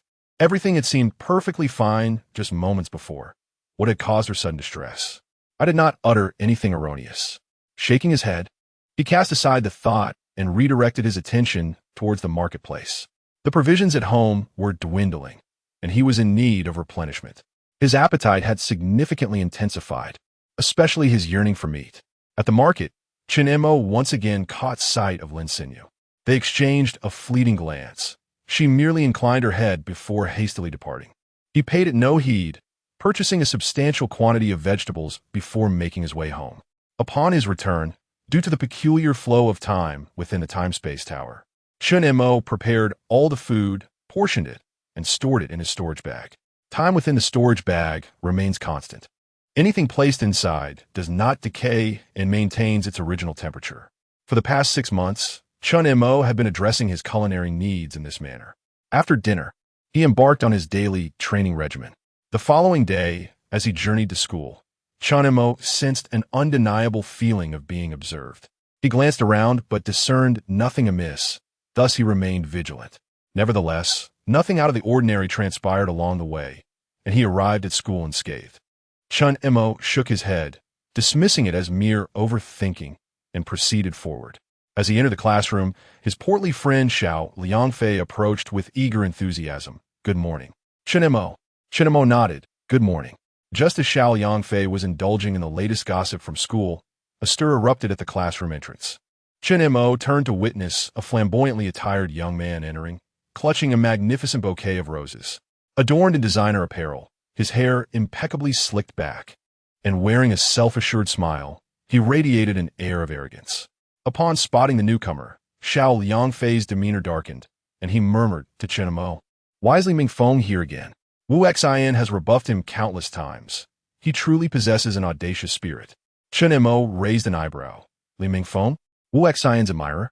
Xiao Liangfei nodded. "Indeed, this individual merely boasts a modicum of wealth and tenaciously pursues Wu Xian. His presence is exceedingly vexatious." As anticipated, Li Mingfeng confidently approached Wu Xian.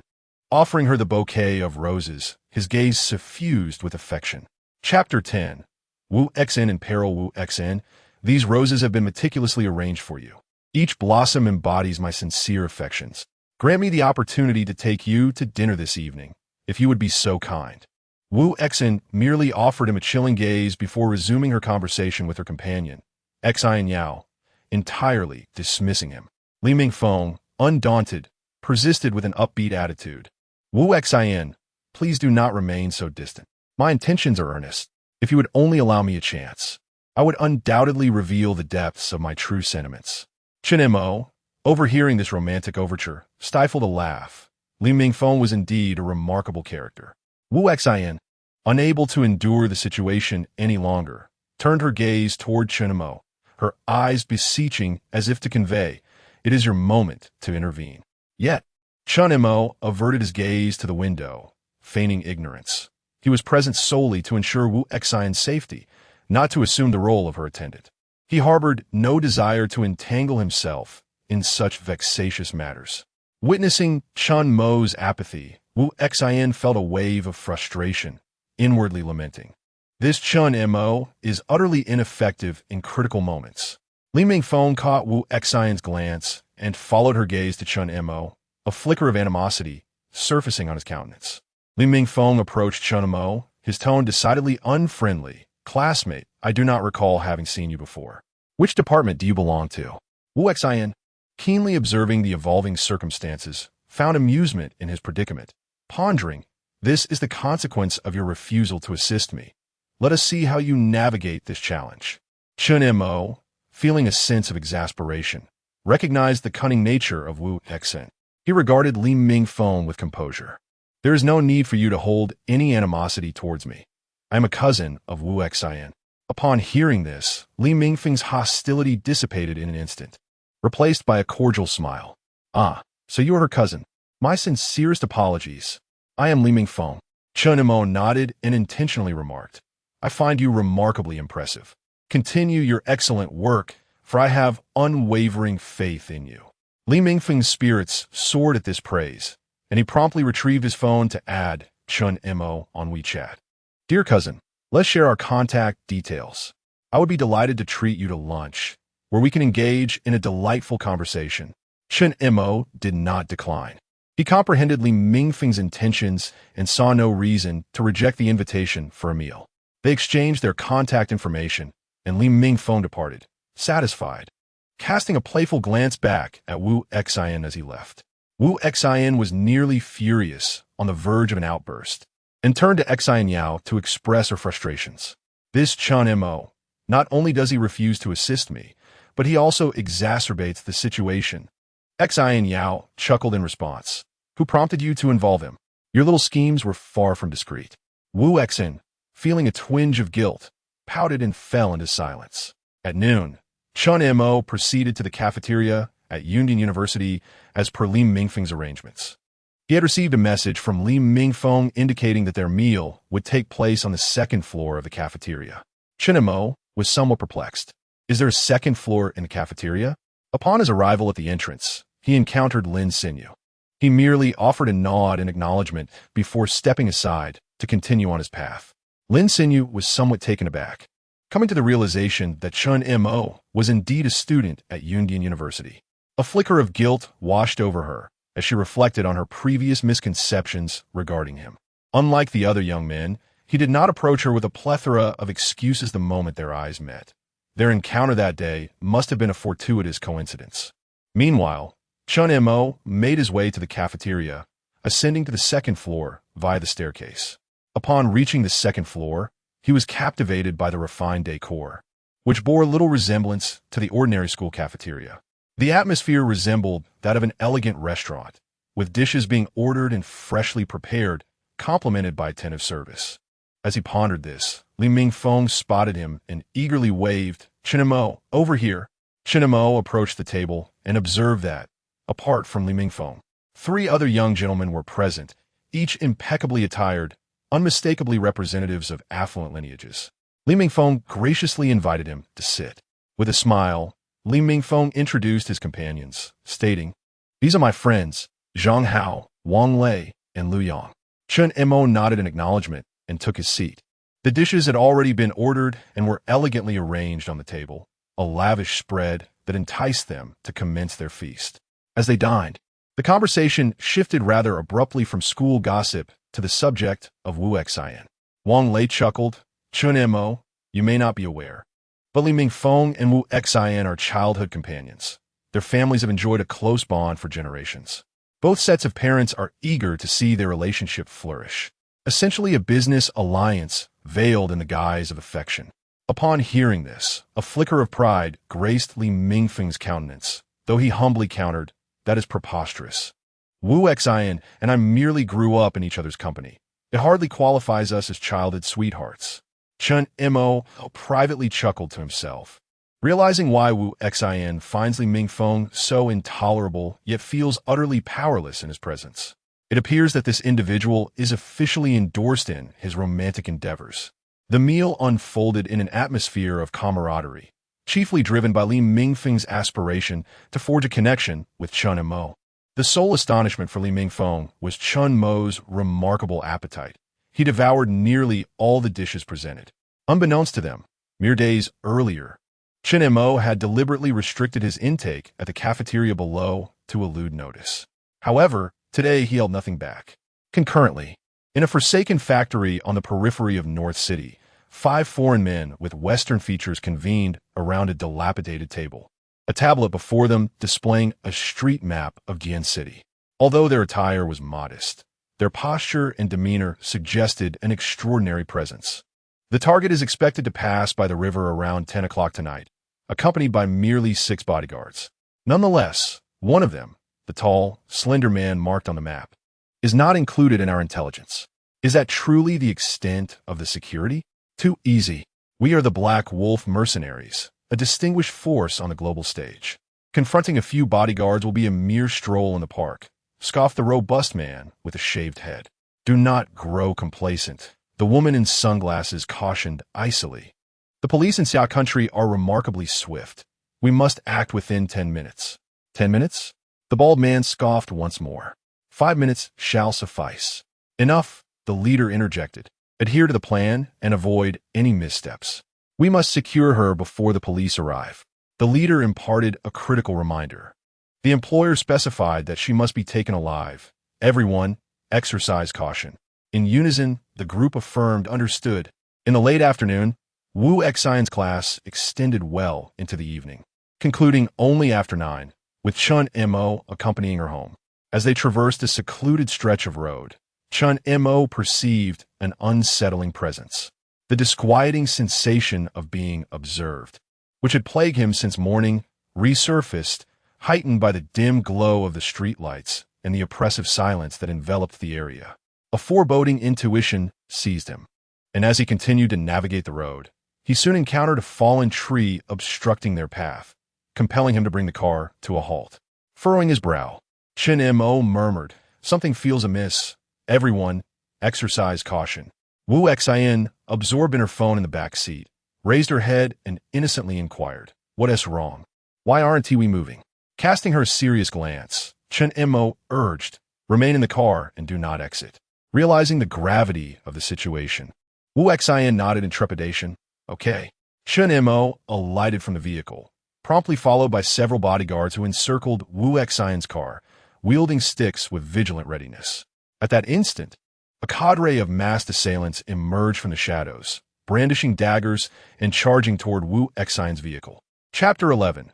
A critical moment, Chun Mo assigned 2 guards to safeguard the vehicle, while he, alongside 3 bodyguards, confronted the attackers.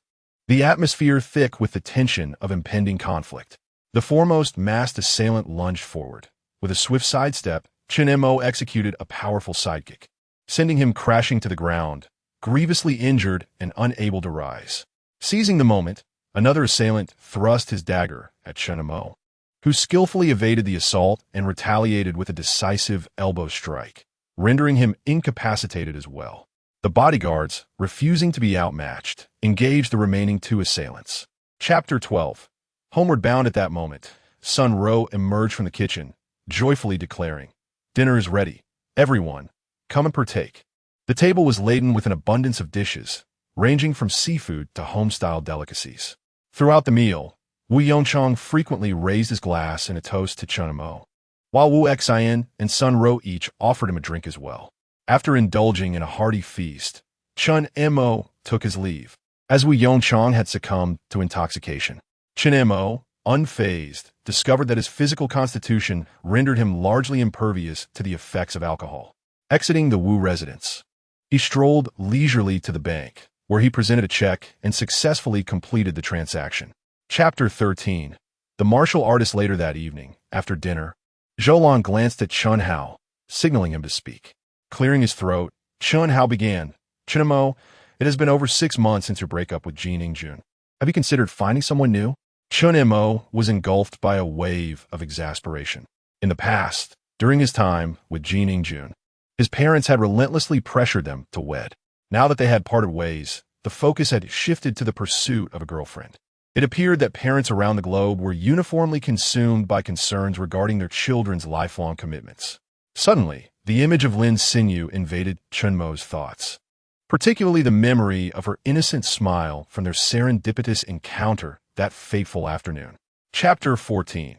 The auction. Wu Yongchang turned to the contemplative Chun Mo and continued. There is also the Dragon Group. It is likely to harbor masters of exceptional prowess, although I cannot ascertain the exact number. Chun Mo, intrigued, inquired the Dragon Group. It was yet another entity he had not previously encountered. Wu Yongchang, noticing his confusion, elucidated. The Dragon Group is a clandestine organization established by the government of Xia, entrusted with the duty of safeguarding national security and preserving social stability. Their primary responsibilities involve managing emergencies and combating terrorist organizations. The members of the Dragon Group are predominantly martial artists and elite operatives, renowned for their formidable combat prowess. However, they also endure the highest casualty rates. They're the Guardians. Chapter 15. The aloof male deity. Chun Mo felt a surge of caution within him. From my 8 years as an avid reader, I comprehend that the realm of cultivation operates on the principle of survival of the fittest. Should cultivators indeed be present, my current level of skill is woefully inadequate. I must exercise discretion. Furthermore, could this spirit stone be a trap? It is merely a spirit stone, and I find no necessity for it. It would be prudent to evade superfluous entanglements. Wu Yongchang, perceiving Chun Mo's reaction, mistakenly assumed that he was captivated by the stone and gently inquired, Mr. Chun, do you have an inclination towards this stone? I could acquire it for you. Chun Mo shook his head in dismissal, replying, there is no need. It is merely pleasing to the eye. Chapter 16. The fiery Lin Xinyu. Curiously, Chun Mo approached and beheld Lin Xinyu encircled by a cadre of brutish individuals. The leader among them was menacing her. Brother Shun extends an invitation for a late-night repast. It is a privilege, he declared. How dare you decline? As he spoke, he reached for Lin Xinyu, who retaliated with a forceful slap across his visage. She resisted the encroaching ruffians, scratching and clawing while unleashing a torrent of invectives. Get away. Do not lay a hand on me. Chun Mo stood in stunned silence, unable to comprehend the situation. Chapter 17. Brother Shin dressed and prepared, Chun Mo descended the stairs, only to be approached by 3 individuals. One of them, upon spotting Chun Mo, exclaimed with delight, Brothers, that is the very Chun Mo. Chun Mo recognized him as one of the thugs he had recently confronted. A cold smile crept across his face. Indeed, grudges do not remain unresolved for long. They have come seeking retribution. Xiao Si pointed at Chun Mo, exuding arrogance. You're finished, kid. How dare you provoke Brother Shun? These 2 are his top subordinates, Zhang Hu and Zhao Long. You are doomed. Chapter 18. Brother Shun seeks assistance yet. The subsequent words from Chun Mo sent a chilling shiver down his spine. The death penalty may be evaded. However, the punishment for existence is inescapable. Brother Shun endeavored to plead further, yet Chun Mo denied him the indulgence of speech. He brutally stomped down upon Shun's leg, shattering the bone with a decisive crack. Brother Shin emitted a heart-wrenching scream, convulsing in torment upon the ground. Content with his actions, Chun Mo nodded and turned to depart, devoid of any remorse.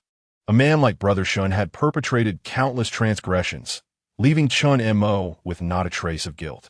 As he approached the exit, Chun Mo. Chapter 19. The campus bell invites to dinner this day marked the weekend, and Wu Xin found himself without classes. As he contemplated the day ahead, He suddenly recalled Lin Sinyu's invitation to dine. However, she had neglected to specify a time.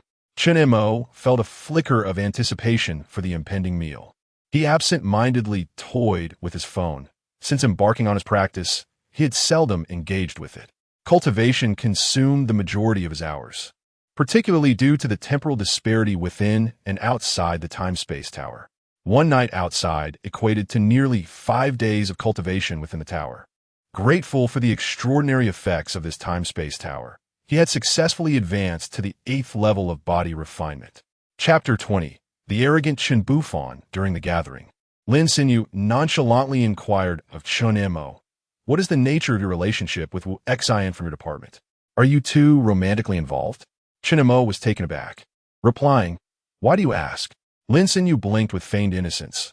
"I have observed you arriving at school in Wu Xian's car, and it appears that you are always in her vicinity." Upon hearing her words, Chen Mo felt an inexplicable compulsion to clarify the misunderstanding. He reasoned that it would not be detrimental to reveal that he was serving as Wu Xian's protector, provided she kept it confidential. Thus, he began to narrate the tale of how he had come to her rescue. Chapter 21. The invitation from the Dragon Group. Very well. Let us proceed accordingly. Chen Bufan exhaled with relief, nodding fervently. "Master Chen, rest assured. I shall ensure that everything is executed with utmost precision." Chen Mo produced a bank card and entrusted it to him.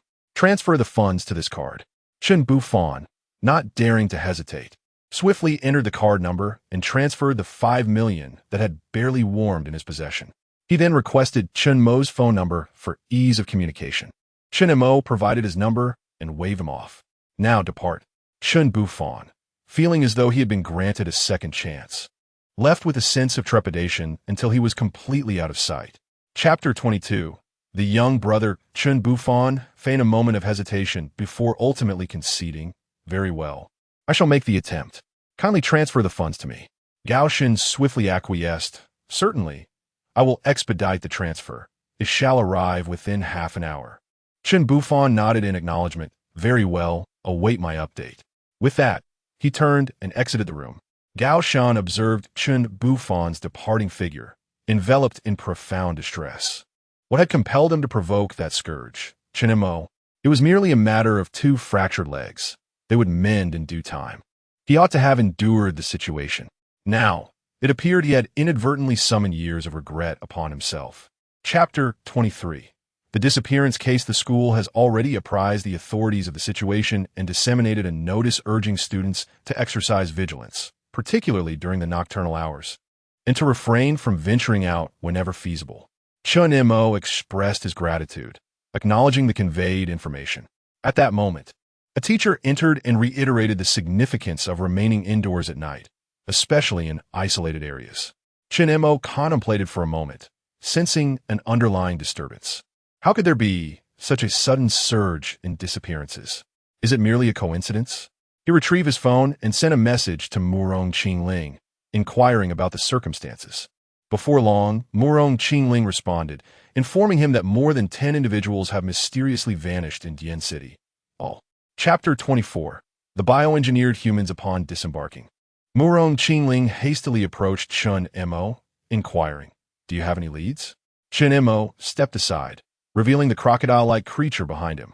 Murong Qingling gasped in astonishment at the sight of the beast, exclaiming, "Indeed, it is them." Now, it was Chen Mo's turn to be taken aback. "You recognize these creatures?" he asked. Murong Qingling nodded affirmatively, stating, "We refer to these monstrosities as bioengineered humans, cultivated by an organization known as Nightfall. Judging by its appearance, this one is classified as a B-grade bioengineered human." Chen Mo furrowed his brow, questioning the Dark Knight. "Bio-enhanced individuals? Class B? Could you elaborate?" Chapter 25. The date. In order to pick up Lin Sinyu, Chen Mo drove his own car to fetch Wu Xian. Upon witnessing Chen Mo's arrival in his vehicle, Wu Xian expressed mild surprise. "Why are you driving today? There are certain matters that necessitate the use of an automobile." Wu Xian, however, refrained from probing further and gracefully made her way to enter Chen Mo's vehicle. Chen Mo, though momentarily surprised, opted to remain silent. Upon their arrival at the school, Xiao Yangfei approached with his customary enthusiasm, eager to divulge the latest rumors to Chinemo. Chinemo, have you heard? Two students from the computer science department have mysteriously disappeared. Chapter 26. Long Group, Dian City branch. After concluding their meal, the two drove towards Dawan Tower. It was the weekend, and Dawan Park thrived with visitors. Chinemo procured tickets for both of them to enter. The scenery of Dawan Garden was enchanting, offering an abundance of amusement facilities. After wandering for a while, they resolved to ride the roller coaster first. While waiting in line, Lin Xinyu exhibited signs of anxiety. Clutching Chen Mo's sleeve, "I have a slight fear of heights. Please do not mock me later." Chen Mo smiled reassuringly. "It is perfectly fine. I am here with you." As the roller coaster commenced, Lin Xinyu gripped the handles tightly, visibly tense. Chapter 27. Class 8 Bio-Enhanced Individuals. Upon entry, Chen Mo discovered that the dilapidated exterior of the small building concealed a marvel within. The interior was adorned with a strikingly modern design, with numerous screens lining the walls, monitoring various corners of Dian City in real time. At the center stood an immense control panel, brimming with computers and sophisticated technology. Several uniformed personnel were diligently operating the equipment. Murong Qingling led Chen Mo into a conference room where 6 individuals were seated, 5 men and 1 woman. A robust, middle-aged man approached and extended his hand. "Master Chen, it is an honor to finally meet you." Chapter 28. The majors rank these individuals are utterly reckless. They truly are formidable adversaries. Chen Mo inwardly cursed. After a brief struggle, he inhaled deeply, mindful of White Sharo's presence, wishing to avoid any overly shocking displays. However, now that the drone was pursuing that vehicle, he felt no need for restraint. Losing his patience, Chen Mo resolved to swiftly conclude the confrontation, eager to test the efficacy of his thunder fist in combat. With a sudden surge of speed, he harnessed his remarkable agility, the wind howling around his fists, which shimmered with arcs of lightning. He quickly closed in on a bio-enhanced individual. Chapter 29. The confession. Unbeknownst to Chen Mo, Lin Xinyu was grappling with insomnia at that moment. She lay in bed, tossing and turning, unable to find solace, her mind consumed with worries for Chen Mo's safety. She was uncertain of the perils he might be encountering.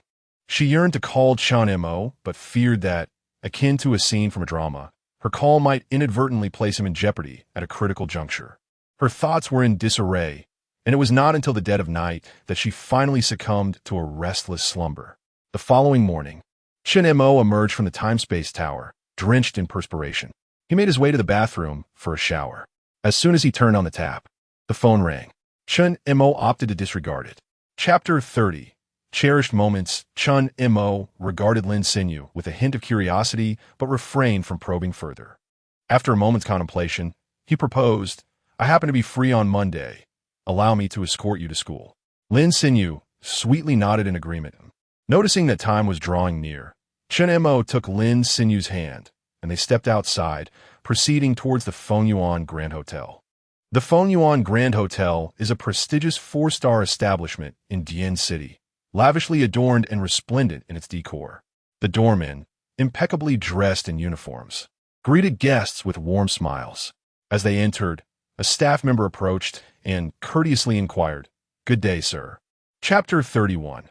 Qin Wanru. Lin Xinyu donned an apron and commenced the art of stir-frying. With Chen Mo at her side, their harmonious collaboration reminiscent of a devoted couple. As they cooked, Lin Xinyu would occasionally offer Chen Mo tastes to assess the seasoning. The kitchen was suffused with the alluring aroma of their culinary creations, enveloping them in a warm ambience that was utterly enchanting. This tableau stirred recollections of yesteryears when he would share similar moments in the kitchen with Jin Ingjun. He shook his head, dismissing those reminiscences, and redirected his attention to the exquisite presents before him. Before long, a lavish dinner was artfully prepared, featuring delicacies such as sauerkraut fish and a medley of stir-fried delights. Chapter 32.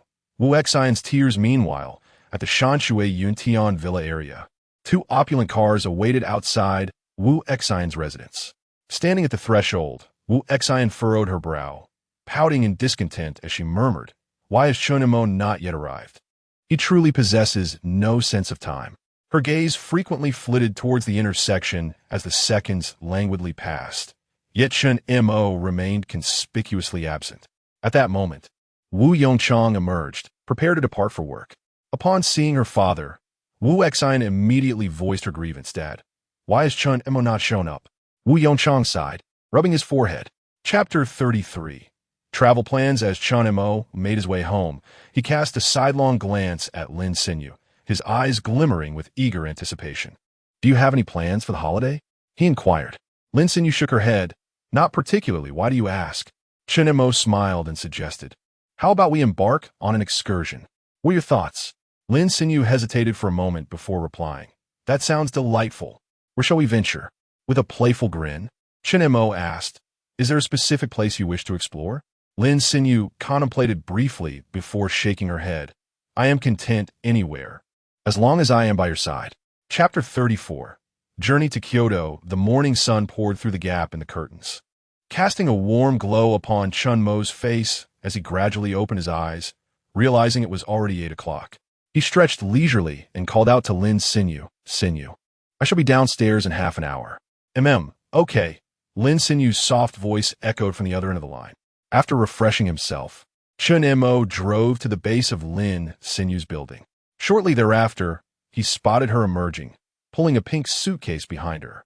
Today, she was adorned in a light blue dress, complemented by a white jacket, her feet graced with. Chapter 35.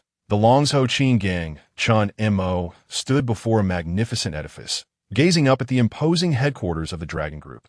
The entire structure epitomizes a harmonious fusion of contemporary and traditional design elements. The principal building is constructed from a silvery gray steel framework, embellished with deep-hued glass curtain walls that glisten with a cool brilliance in the sunlight. Above the grand entrance, a majestic plaque is suspended, inscribed with the golden characters in an elegant, flowing script emanating an air of authority. Chen Mo dialed the number of his assistant, Yin Tao. A melodious female voice resonated from the other end. Hello? May I inquire who is calling? Chapter 36. A romantic evening in Kyoto upon his return to the Shangri-La Hotel. Chen Mo discovered Lin Xinyu still enveloped in serene slumber. She lay gracefully on her side upon the expansive bed, her lustrous ebony tresses cascading over the immaculate white pillow. Her breathing steady and tranquil. Chen Mo tiptoed into the room, exercising utmost caution to avoid disturbing her. Perhaps sensing his presence, Lin Xinyu gradually opened her eyes, her gaze drowsily fixing upon him as he stood beside the bed. You're back. Did you complete your errands? Chen Mo smiled as he gently settled beside her, tenderly caressing her silken hair. Indeed, all matters have been attended to. Chapter 37. Farewell and reunion. Rather than returning to their hotel, they opted to indulge in a traditional breakfast in Kyoto. While most of the dishes were delightful, the unusual flavor of the fermented bean juice left them grimacing as they hailed from the southern regions. Observing the local patrons relishing their meals, they exchanged amused glances, utterly bewildered by the taste. Following breakfast, they embarked on their day's itinerary, exploring the imperial city. Although it was still early, a lengthy queue had formed at the ticket booth. Fortunately, Chen Mo had secured tickets in advance online. Upon entering the imperial city, the magnificence of the ancient architectural ensemble was awe-inspiring. They traversed the central axis, visiting the Hall of Supreme Harmony, the Palace of Heavenly Purity, and the Imperial Garden. Chapter 38. The truth behind Jin Ingjuan's departure in the evening. Chen Mo and Lin Xinyu ventured to the market to procure ingredients, intent on preparing a lavish dinner for Qin Wanru. They arrived at the supermarket laden with food and gifts for her. Aunt Qin, we have returned, Chen Mo announced, presenting the gift. This is a local delicacy from Kyoto. Qin Wanru accepted it with a warm smile. It is wonderful to have you back. Xinyu has been speaking of you daily. Mom. Lin Xinyu protested, her cheeks aglow. Chen Mo chuckled, placing the meal upon the table and beckoning them to partake in dinner, as laughter intermittently resonated from the entrance of the supermarket. Chapter 39. Jin Ingjun. Despite harboring his doubts, Chen Mo inquired, why had he not been admitted to the hospital? Zhang Wei responded with a sense of resignation. Initially, She received treatment in the hospital, but as her condition worsened and the cancer advanced, the family's financial resources were exhausted. Her uncle and aunt, hesitant, sought to borrow funds for further treatment. Nevertheless, Jean Ingjun adamantly refused, even threatening to take her own life if they persisted. Ultimately leaving the hospital and now managing her medication at home. Upon hearing this, Chun Mo felt a deep sorrow. Jean Ingjun must have been engulfed in profound despair during that time. Zhang Wei glanced at Chun Mo and offered a bittersweet smile. She has never forgotten you. Just recently. Chapter 40.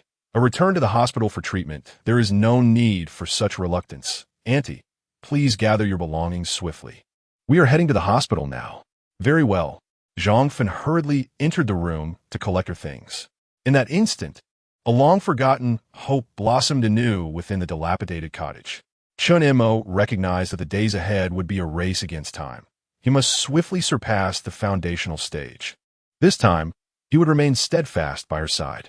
Regardless of the circumstances, he would never again permit this girl to endure the anguish of illness alone.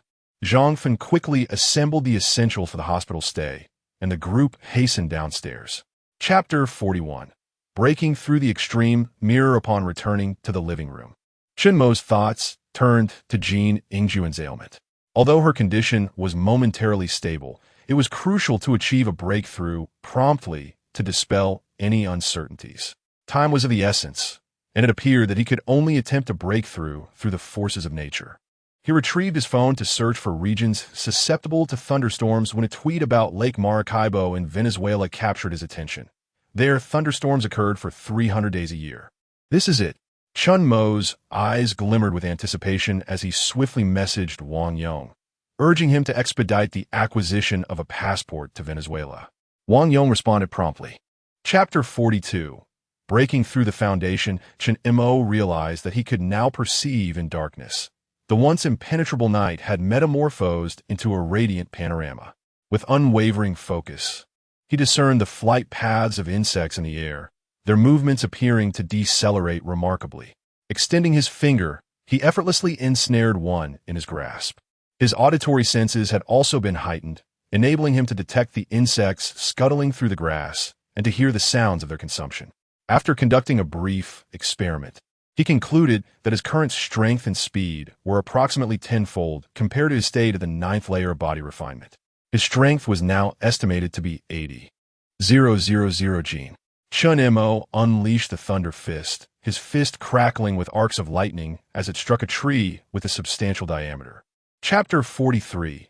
Seizing the body. The undying golden body technique is an unadulterated method of body refinement, divided into 6 realms.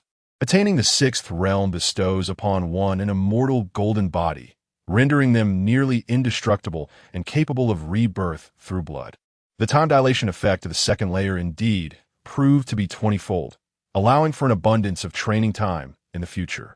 Other concerns could be deferred. For the present, he would scrutinize the ancient storage ring, the contents of which he had long coveted. With care, he took out the storage ring, enveloping it with his spiritual sense as he commenced the refinement process. To his astonishment, the refinement progressed remarkably smoothly, suggesting that the elder had obliterated his own presence at the moment of death. Chapter 44. Jean Ingjuan's recovery. The plane descended at Dien City Airport, and Chun Mo eagerly drove towards the hospital. This journey had spanned a full 10 days, and he found himself yearning for Lin Sinyu. He called her, "Montaque, are you back?" Lin Sinyu's excited voice resonated from the other end. "Yes, I have just disembarked from the plane. I have a few matters to attend to, but I shall return home later." Chun Mo responded gently. "I will wait for you after school." Lin Sinyu's voice overflowed with uncontainable joy. "I have missed you dearly. I was unable to reach you for these past 10 days. Chapter 45. Spiritual treasure. On his journey home, Chun Mo received a call from Murong Qingling. This individual was exceptionally well informed. She was aware of his return almost immediately upon his arrival. "Chun Mo, I heard from Vice Deanly that you are back." Murong Qingling's voice was laced with playful teasing. "So how'd it go? Did you achieve your breakthrough?" "By sheer fortune, I have indeed made a breakthrough." Chun Mo replied with modesty. "What? You truly have made a breakthrough?" Murong Qingling's voice escalated in astonishment. A grandmaster at the age of 27? This is simply preposterous. At that moment, Chun Mo comprehended that the breakthrough Murong Qingling alluded to diverge from his own interpretation. Chapter 46. Gains from among the treasures was a diminutive cauldron, supported by 3 legs and adorned with 2 ears, fashioned from a material akin to bronze. This was an alchemical furnace, capable of augmenting the success rate of alchemy by an impressive 50%. Remarkably, its effectiveness remained unwavering for any grade below the 9th tier, which was truly commendable. While the formulation of low-tier elixirs presented no considerable challenge, the prospects for high-tier concoctions were extraordinary. Indeed, it appeared that he could aspire to become an accomplished alchemist in the future. The final spiritual treasure was a flying sword, resembling glass, shimmering with a crystalline transparency. This sword was meticulously crafted to sever souls. Any target struck without defensive measures would succumb without a trace of external injury. Chun Mo found himself utterly captivated by this. Chapter 47. Teaching Lin Sinyu the path of immortality with fervent enthusiasm, Chun Mo embarked into the mech. As the hatch sealed, a mechanical voice resonated. Greetings, esteemed user. Welcome to the Longxiang mech. Please connect your brainwaves as instructed. Are you an artificial intelligence? Chun Mo inquired, astonished. Please connect your brainwaves as per the instructions. The mechanical voice reiterated. So you are merely artificial intelligence with limited capabilities, Chun Mo replied, his disappointment palpable as he adhered to the prompts. Once the connection was established, he was astounded to discover that the mech felt like an extension of his own body, responding seamlessly to his thoughts and movements. Chapter 48. Mother's potential as Lin Sinyu was on the verge of dashing towards the bathroom. Chun Mo suddenly called out to her. Wait, since you were about to bathe, why not take this first? Observing Lin Sinyu's current predicament, Chun Mo was reminded of a particular elixir, the cleansing marrow pill. A potion meticulously crafted to purify both body and mind. He produced the cleansing marrow pill, proclaiming, This is the cleansing marrow pill. It shall aid you in refining your essence. Without a moment's hesitation, Lin Sinyu ingested the pill. Shortly thereafter, her piercing scream resonated from the bathroom. Why do I feel even more unclean? Were these dark substances? Chun Mo could scarcely suppress his laughter. Chapter 49. The path of martial arts. Zhou Lan cast a glance at Chun Hao, as if having reached a determined conclusion, and abruptly declared, Then I shall also halt my cultivation. Chun Hao retorted vehemently, Nonsense! How could you forsake such a golden opportunity? Yet Zhou Lan remained resolute, declaring, But you cannot cultivate, and I no longer wish to either. Chun Mo was taken aback, profoundly shocked by his mother's decision.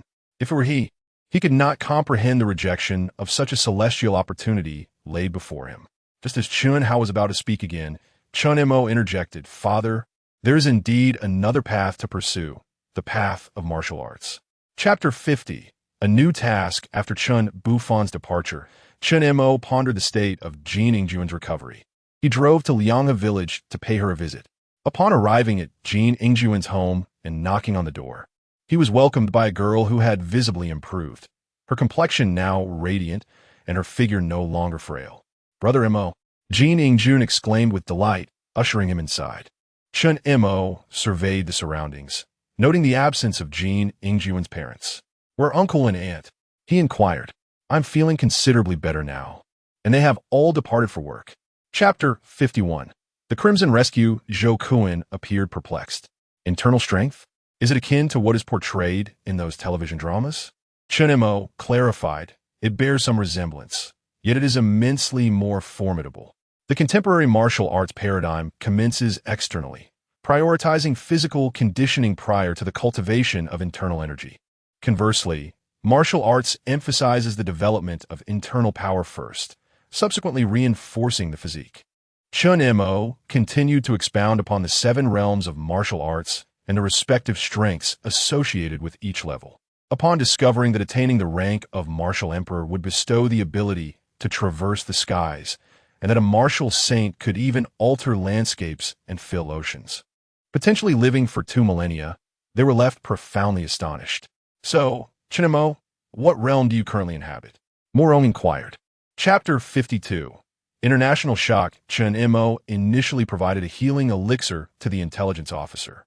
He was cautious not to permit the officer to ingest it within the confines of the park, apprehensive that he might awaken during the process, thus jeopardizing the secrecy of his identity as a cultivator.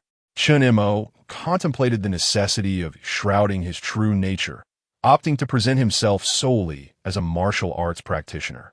Disclosing his cultivation would inevitably invite a cascade of troubles, while he bore no concern for his own safety, or of his parents and cherished ones.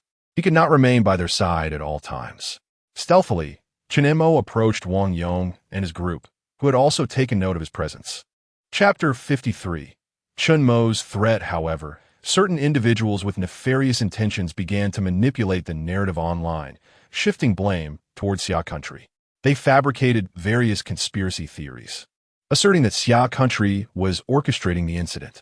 These rumors proliferated like a contagion, and as they gained momentum, some unsuspecting individuals began to echo the doubts. The authorities of Xia Country swiftly detected the online discourse and convened a press conference to dispel the falsehoods. A spokesperson from the Ministry of Foreign Affairs stood at the podium, his expression grave and his tone resolute, in response to the recent international situation. Chapter 54. Teaching martial arts nevertheless. Wang Yong chose not to linger on this matter any further. He then, somewhat bashfully, inquired, Chen Mo, you previously expressed a desire to impart martial arts to the nation. I have reported it. When might you find the time to finalize this matter?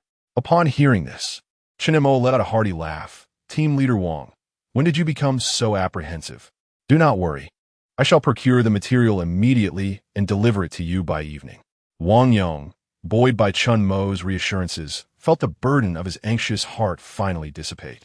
Very well. I shall await your arrival at the Dragon Team. Chapter 55. The sect of martial arts at this moment, his proficiency in elemental spells had significantly advanced. The sword control technique had attained a level of mastery, enabling him to soar with a swiftness reminiscent of lightning. Elevating the immortal golden body technique to its second tier was no trivial endeavor. It necessitated the aid of medicinal baths. It appeared that he would need to seize an opportunity to gather the requisite herbs. Notably, a few days prior, Chen Mo had unearthed a malevolent technique, soul-searching. Intrigued, he resolved to learn it, as it might prove advantageous in the future. Chapter 56. A new home. The ambience in Shanshui Yuntian is exceedingly pleasant. As I survey the surroundings, the community is embellished with verdant foliage, a testament to exquisite landscaping. A babbling brook flows with crystalline clarity, and occasionally, one can behold small fish darting by. Not far off, a vast artificial lake glistens under the sun, while the weeping willows along the shore sway gently in the breeze. This place is simply magnificent. It feels like a hidden paradise. Lin Sinew could not help but exclaim. Chen Mo nodded in agreement, feeling profoundly satisfied. He frequently visited this locale while serving as Wu Xian's bodyguard, never foreseeing that one day he would return to procure a home here. Chapter 57. Jin Ingjun enters the martial path as Chen Mo exited the Dragon Team. His mind was occupied with myriad thoughts. The prospect of traveling to Kyoto the following day, with no clear notion of how long he would be absent, unexpectedly brought Jin Ingjun to his mind. Upon reflection, it had indeed been quite some time since he last visited her, prompting him to hasten towards his car with the intention of checking in on her at Lianga village. Upon arriving at Jin Ingjun's doorstep, he approached and knocked, yet no one responded. It appeared she was not at home. He retrieved his phone and dialed her number. As soon as the call connected, Jin Ingjun's joyful voice resonated through. Chapter 58. The student's astonishment. Mo go. I can sense the energy. A warmth surged within me. Chen Mo was briefly astonished, silently contemplating. This girl harbors extraordinary potential in the realm of martial arts. I recall my father dedicating 4 hours to attune to the energy around him.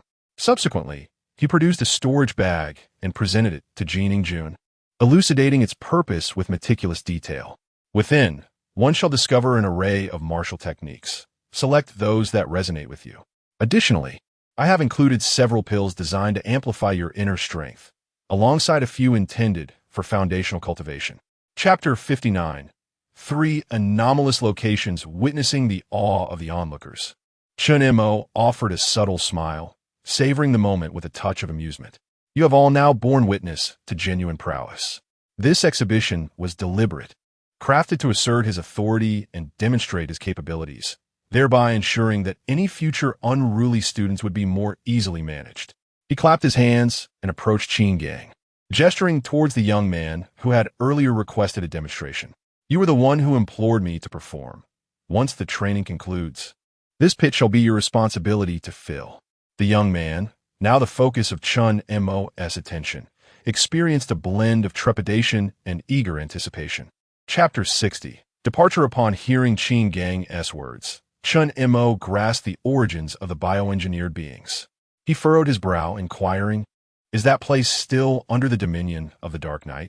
Inconceivable. This transpires within the confines of Xia country. We cannot permit them to act with impunity.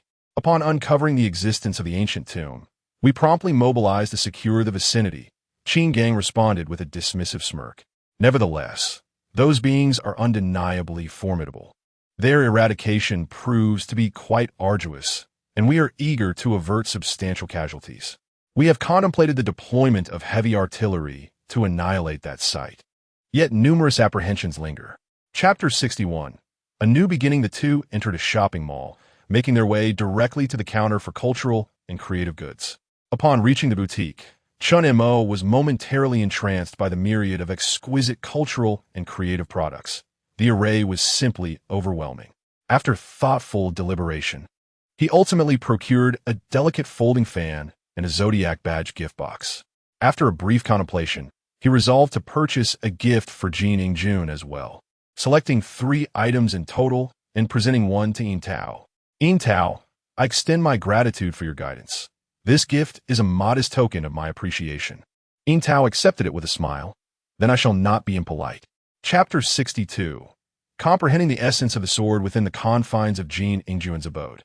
The young lady had grown particularly affectionate, akin to a koala, as she nestled against Chun Mo, feeling somewhat overwhelmed by her devotion. Chun Mo tenderly patted her back. Xiao Jun, shall we take a stroll? Remaining indoors feels rather suffocating. Upon hearing this, Jin Jun beamed. Certainly. However, there isn't much of interest in the vicinity. After a moment's contemplation, Chun Mo suggested, why not meander by the Liang River? A leisurely promenade amidst the fresh air would be quite delightful. Jin Jun nodded in agreement, intertwining her arm with Chun Mo's. Chapter 63. The matrimonial pressure on Zhang Fen. Chun Mo observed Zhang Fen bustling about in the cramped and crowded rental apartment, where the kitchen, dining area, and the beds of 2 elderly individuals were all tightly confined. He turned to Jin Jun and remarked, Xiao Jun, allow me to offer you some funds to acquire a home. This place is far too small. It cannot possibly provide comfort. Jin Jun swiftly waved her hands in protest, saying, there is no need, Mo Ge. I find this place quite satisfactory. I have grown accustomed to it. Nonetheless, Chun Mo persisted earnestly. Please hear me out. I genuinely possess ample resources. Furthermore, you're still in the recuperation phase, and this environment is detrimental to your well-being. Just take a look at your parents. Chapter 64. Zhang Fei's plea for assistance while awaiting the collection and registration of the vehicle. Chun Mo accompanied Zhang Fei to the mall. He assisted Zhang Fei in selecting a fashionable casual ensemble and subsequently guided him to an upscale hair salon for a stylish new haircut. After this transformation, Zhang Fei emerged looking remarkably rejuvenated, even exuding a hint of handsomeness. Chun Mo could not resist teasing him. With this makeover, you nearly rival half of my allure. Zhang Fei cast him a sidelong glance, rendered speechless. Upon their return to the 4S dealership, the car was prepared. The two set off, seeking a place to enjoy a quick meal. Chapter 65. The magic dual Wang Lei, who had been observing Zhang Fei intently, felt a wave of satisfaction at the sight of Zhang Fei's displeasure. He was convinced that Zhang Fei had either neglected to bring a gift or that his offering paled in comparison to his own. This presented a splendid opportunity to diminish Zhang Fei's standing. Wang Lei purposefully elevated his voice. Zhang Fei, now that you are driving a luxury car, you must be quite affluent. What gift have you prepared for Bing Er's birthday? Why not reveal it to us? His entourage echoed, indeed, with Zhang Fei's wealth. His gift surely cannot be inferior to Brother Lei's. Let us behold it. Chapter 66. The embarrassment of Wang Lei as Wang Lei beheld the assured demeanor of Chen Mo. A pang of unease surged within him. Was this individual truly imbued with confidence, or merely masquerading behind a facade of bravado? Who would take the initial step? Wang Lei, without ceremony, extracted 2 ropes and a ring-like object from his pocket. He presented these items to the assembled crowd, smiling as he urged everyone, "Please examine these closely and ascertain if there are any discrepancies." A young woman took the items, scrutinizing them meticulously for an extended duration before finally nodding in affirmation. No problem. Chapter 67. The initial foundation stage completed. Zhang Fei nearly erupted with laughter upon witnessing the spectacle. Chen Mo, observing his bewildered expression, swiftly delivered a kick to his side and gestured towards Li Binger. Only then did Zhang Fei regain his composure, hastily retrieving a tissue to wipe Li Binger's face. Gratefully, she cast a thankful glance at Zhang Fei and accepted the tissue to cleanse her visage. In that moment, Wang Lei felt an overwhelming sense of humiliation. He could no longer endure the situation and, disregarding the unfinished drink before him, hurriedly offered his apologies to everyone before making a swift exit from the room, casting a fierce glare at Zhang Fei as he departed. Chapter 68. The current state of martial arts. Chen Mo stretched expansively, resolving to take a couple of days to rest and rejuvenate before embarking on his breakthrough. Establishing the ancestral dantian is no trifling matter. It necessitates the gathering of one's energy and a meticulous adjustment of one's state before entering seclusion for the breakthrough. He rose and exited the time-space tower, retrieving his phone from the side. As anticipated, there were several missed calls. Due to the absence of signal within the tower, he always left his phone outside before entering. He perused the missed calls, which were from his mother, Murong Qingling, Lin Xinyu, Jining Jun, and Chen Bufan. Chapter 69. I aspire to be the martial ancestor. Upon grasping Chen Mo's aspirations, Chen Bufan could not restrain his admiration. "Boss, I hold you in the highest regard. Your noble intentions." Chen Mo interjected with a dismissive wave of his hand. "Enough with the flattery. Concentrate on your training. In time, you shall assume the mantle of leadership in our martial arts sect. Should your skills prove insufficient, respect will elude you. Upon achieving the 9th level of a warrior, I shall bestow upon you elixirs to aid your ascent into the realm of martial mastery." Chen Bufan, brimming with excitement, nearly sprang from his seat. "Yes, Chief. I shall train with unwavering diligence and will not fail to meet your expectations." Chapter 70. Mid-foundation stage. Lin Xinyu prepared 4 dishes and a soup, all embodying the simplicity of home-style cuisine. Fish-flavored shredded pork, mapo tofu, stir-fried seasonal vegetables, and Chen Mo's beloved twice-cooked pork, accompanied by a fragrant pot of egg soup. Each dish was a visual delight, awakening one's appetite with a mere glance.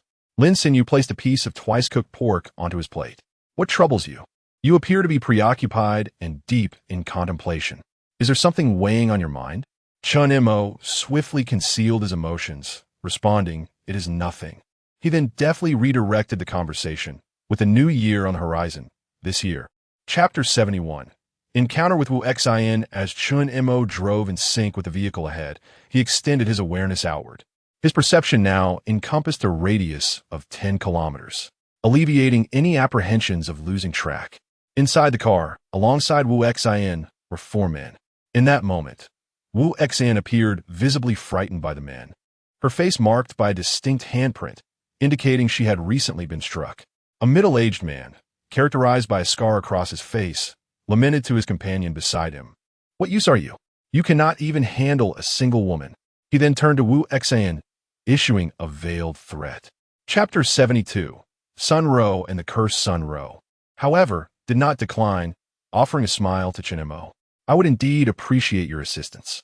Chen Mo reciprocated the smile, crouching beside her and grasping her hand, pretending to check her pulse. In truth, he was utilizing his spiritual awareness to evaluate her overall state. His consciousness flowed through her body like an ethereal net, meticulously probing every recess. After an exhaustive examination, he ultimately uncovered 2-minute parasites, no larger than fleas, dwelling within her veins. These parasites were voraciously draining Sun Ro's blood. Chapter 73. Others compromised. The two of them commenced by sipping a cup of tea. Wu Yongchang sighed. Mr. Chun, I cannot express my gratitude sufficiently. Without your timely intervention, Xiaoro's fate would have been most grim. Chun Mo waved his hand dismissively. There is no need for such formality. We are acquaintances, and I cannot remain idle in times of need. You summoned me for a purpose, did you not? Wu Yongchang, slightly abashed, rubbed his hands together. I was wondering if you might provide me with a few more of those pills you previously offered to my wife. Her health remains quite delicate, and I yearn for her swift recovery. Name your price. I am prepared to pay any sum. Chapter 74. The Ancient Tomb at the Break of Dawn. Chun Mo emerged from the time-space tower without hesitation. He first affixed an invisibility talisman to himself, then elegantly leapt from the window, summoning his sword and soaring towards the Ileo mountain. After more than half an hour, he landed with poise at the designated spot on the mountain. Upon alighting, he removed the invisibility talisman. As he approached the area, the guarding soldiers became aware of his presence. One soldier promptly advanced, his demeanor stern, proclaiming, "Ahead lies a military training zone. Entry is prohibited. Please depart at once." Chun Mo responded with a smile. Chapter 75. The celestial sword array. The tomb chamber was expansive, and upon entering, a tangible sense of ancient history enveloped him. The walls were adorned with intricately carved dragons and phoenixes, showcasing craftsmanship that could only be deemed divine. The lifelike dragons and phoenixes seemed poised to burst forth from the walls at any moment, with every scale, whisker, and feather rendered with exquisite precision. The dragon's eyes were wide open, exuding an aura of authority and power, while the phoenix's gaze was one of disdain, embodying noble elegance. In addition to the dragon and phoenix motifs, the walls featured murals, their colors somewhat muted by the passage of time, yet still vibrant enough to convey the lively scenes depicted. Chapter 76. Rebirth through Corpse. As Chun Mo examined the final mural, a passage adjacent to it captured his attention. Leaning closer, he read, "I, Duanda, born in the 443rd year of the Zhou dynasty, was nurtured by my master from a young age, learning the art of immortality. As I matured, I wielded my sword against malevolence, upholding righteousness. Suddenly, I learned that my master was nearing his end, and I hurried back beneath the stars. My master sighed, saying, 'Heaven and earth are decaying, the great path is collapsing, and practitioners of truth have no place to stand.' I was unconvinced, severing worldly ties. Yet, the spiritual veins had withered, ultimately unattainable. By chance, I obtained an ancient scroll on corpse refinement, and thus realized that the undead find eternal life, while humans remain ensnared in their confines. As the deadline approached, I secured the mysterious Dragon's lair with a blood pact, awaiting the day when the 9 hells would reopen. Chapter 77. The Martial Arts Conference. Additional chapter for user 10560619. To Chun Mo's astonishment, 3 days later, Qin Gang called once more. Chun Mo, the higher-ups still believe that the zombie under your care poses a risk. They desire official custody. Upon hearing this, Chun Mo could not suppress an inward scoff. While they professed it was for safekeeping, who could truly discern their intentions? Nevertheless, he opted not to unveil their intentions. When shall they arrive to retrieve it? The escort has already reached the Long Group's branch in Dian City. Chun Mo experienced a surge of frustration. With the personnel already present, he found himself devoid of the opportunity to decline. Chapter 78. Parents attacked. The afternoon sunlight streamed through the gaps in the curtains, illuminating the bedroom where Chun Mo reclined against the headboard, Lin Sinew blushing as she nestled in his embrace. "Emoga, you're quite mischievous, engaging in such activities in broad daylight." Chun Mo leaned down and tenderly kissed her forehead, a playful smile gracing his lips as he inquired, "Do you enjoy it?" Lin Sinew buried her face deeper, murmuring shyly, "I do." Just as Chun Mo contemplated teasing her further, his phone on the bedside table unexpectedly rang. Upon checking, he discovered it was a call from his mother, Zhoulan. As he answered, he was met with her trembling, tearful voice. Chapter 79. Lin Sinyu meets my parents. Upon hearing Chun Mo's reassurance, his parents, who had initially relaxed, now appeared somewhat unsteady. Chun Mo hurriedly guided them to a nearby chair. Zhou Lan leaned in with curiosity and whispered, Mo, what is happening? Why do the police listen to you? And why does he address you as Colonel Chun?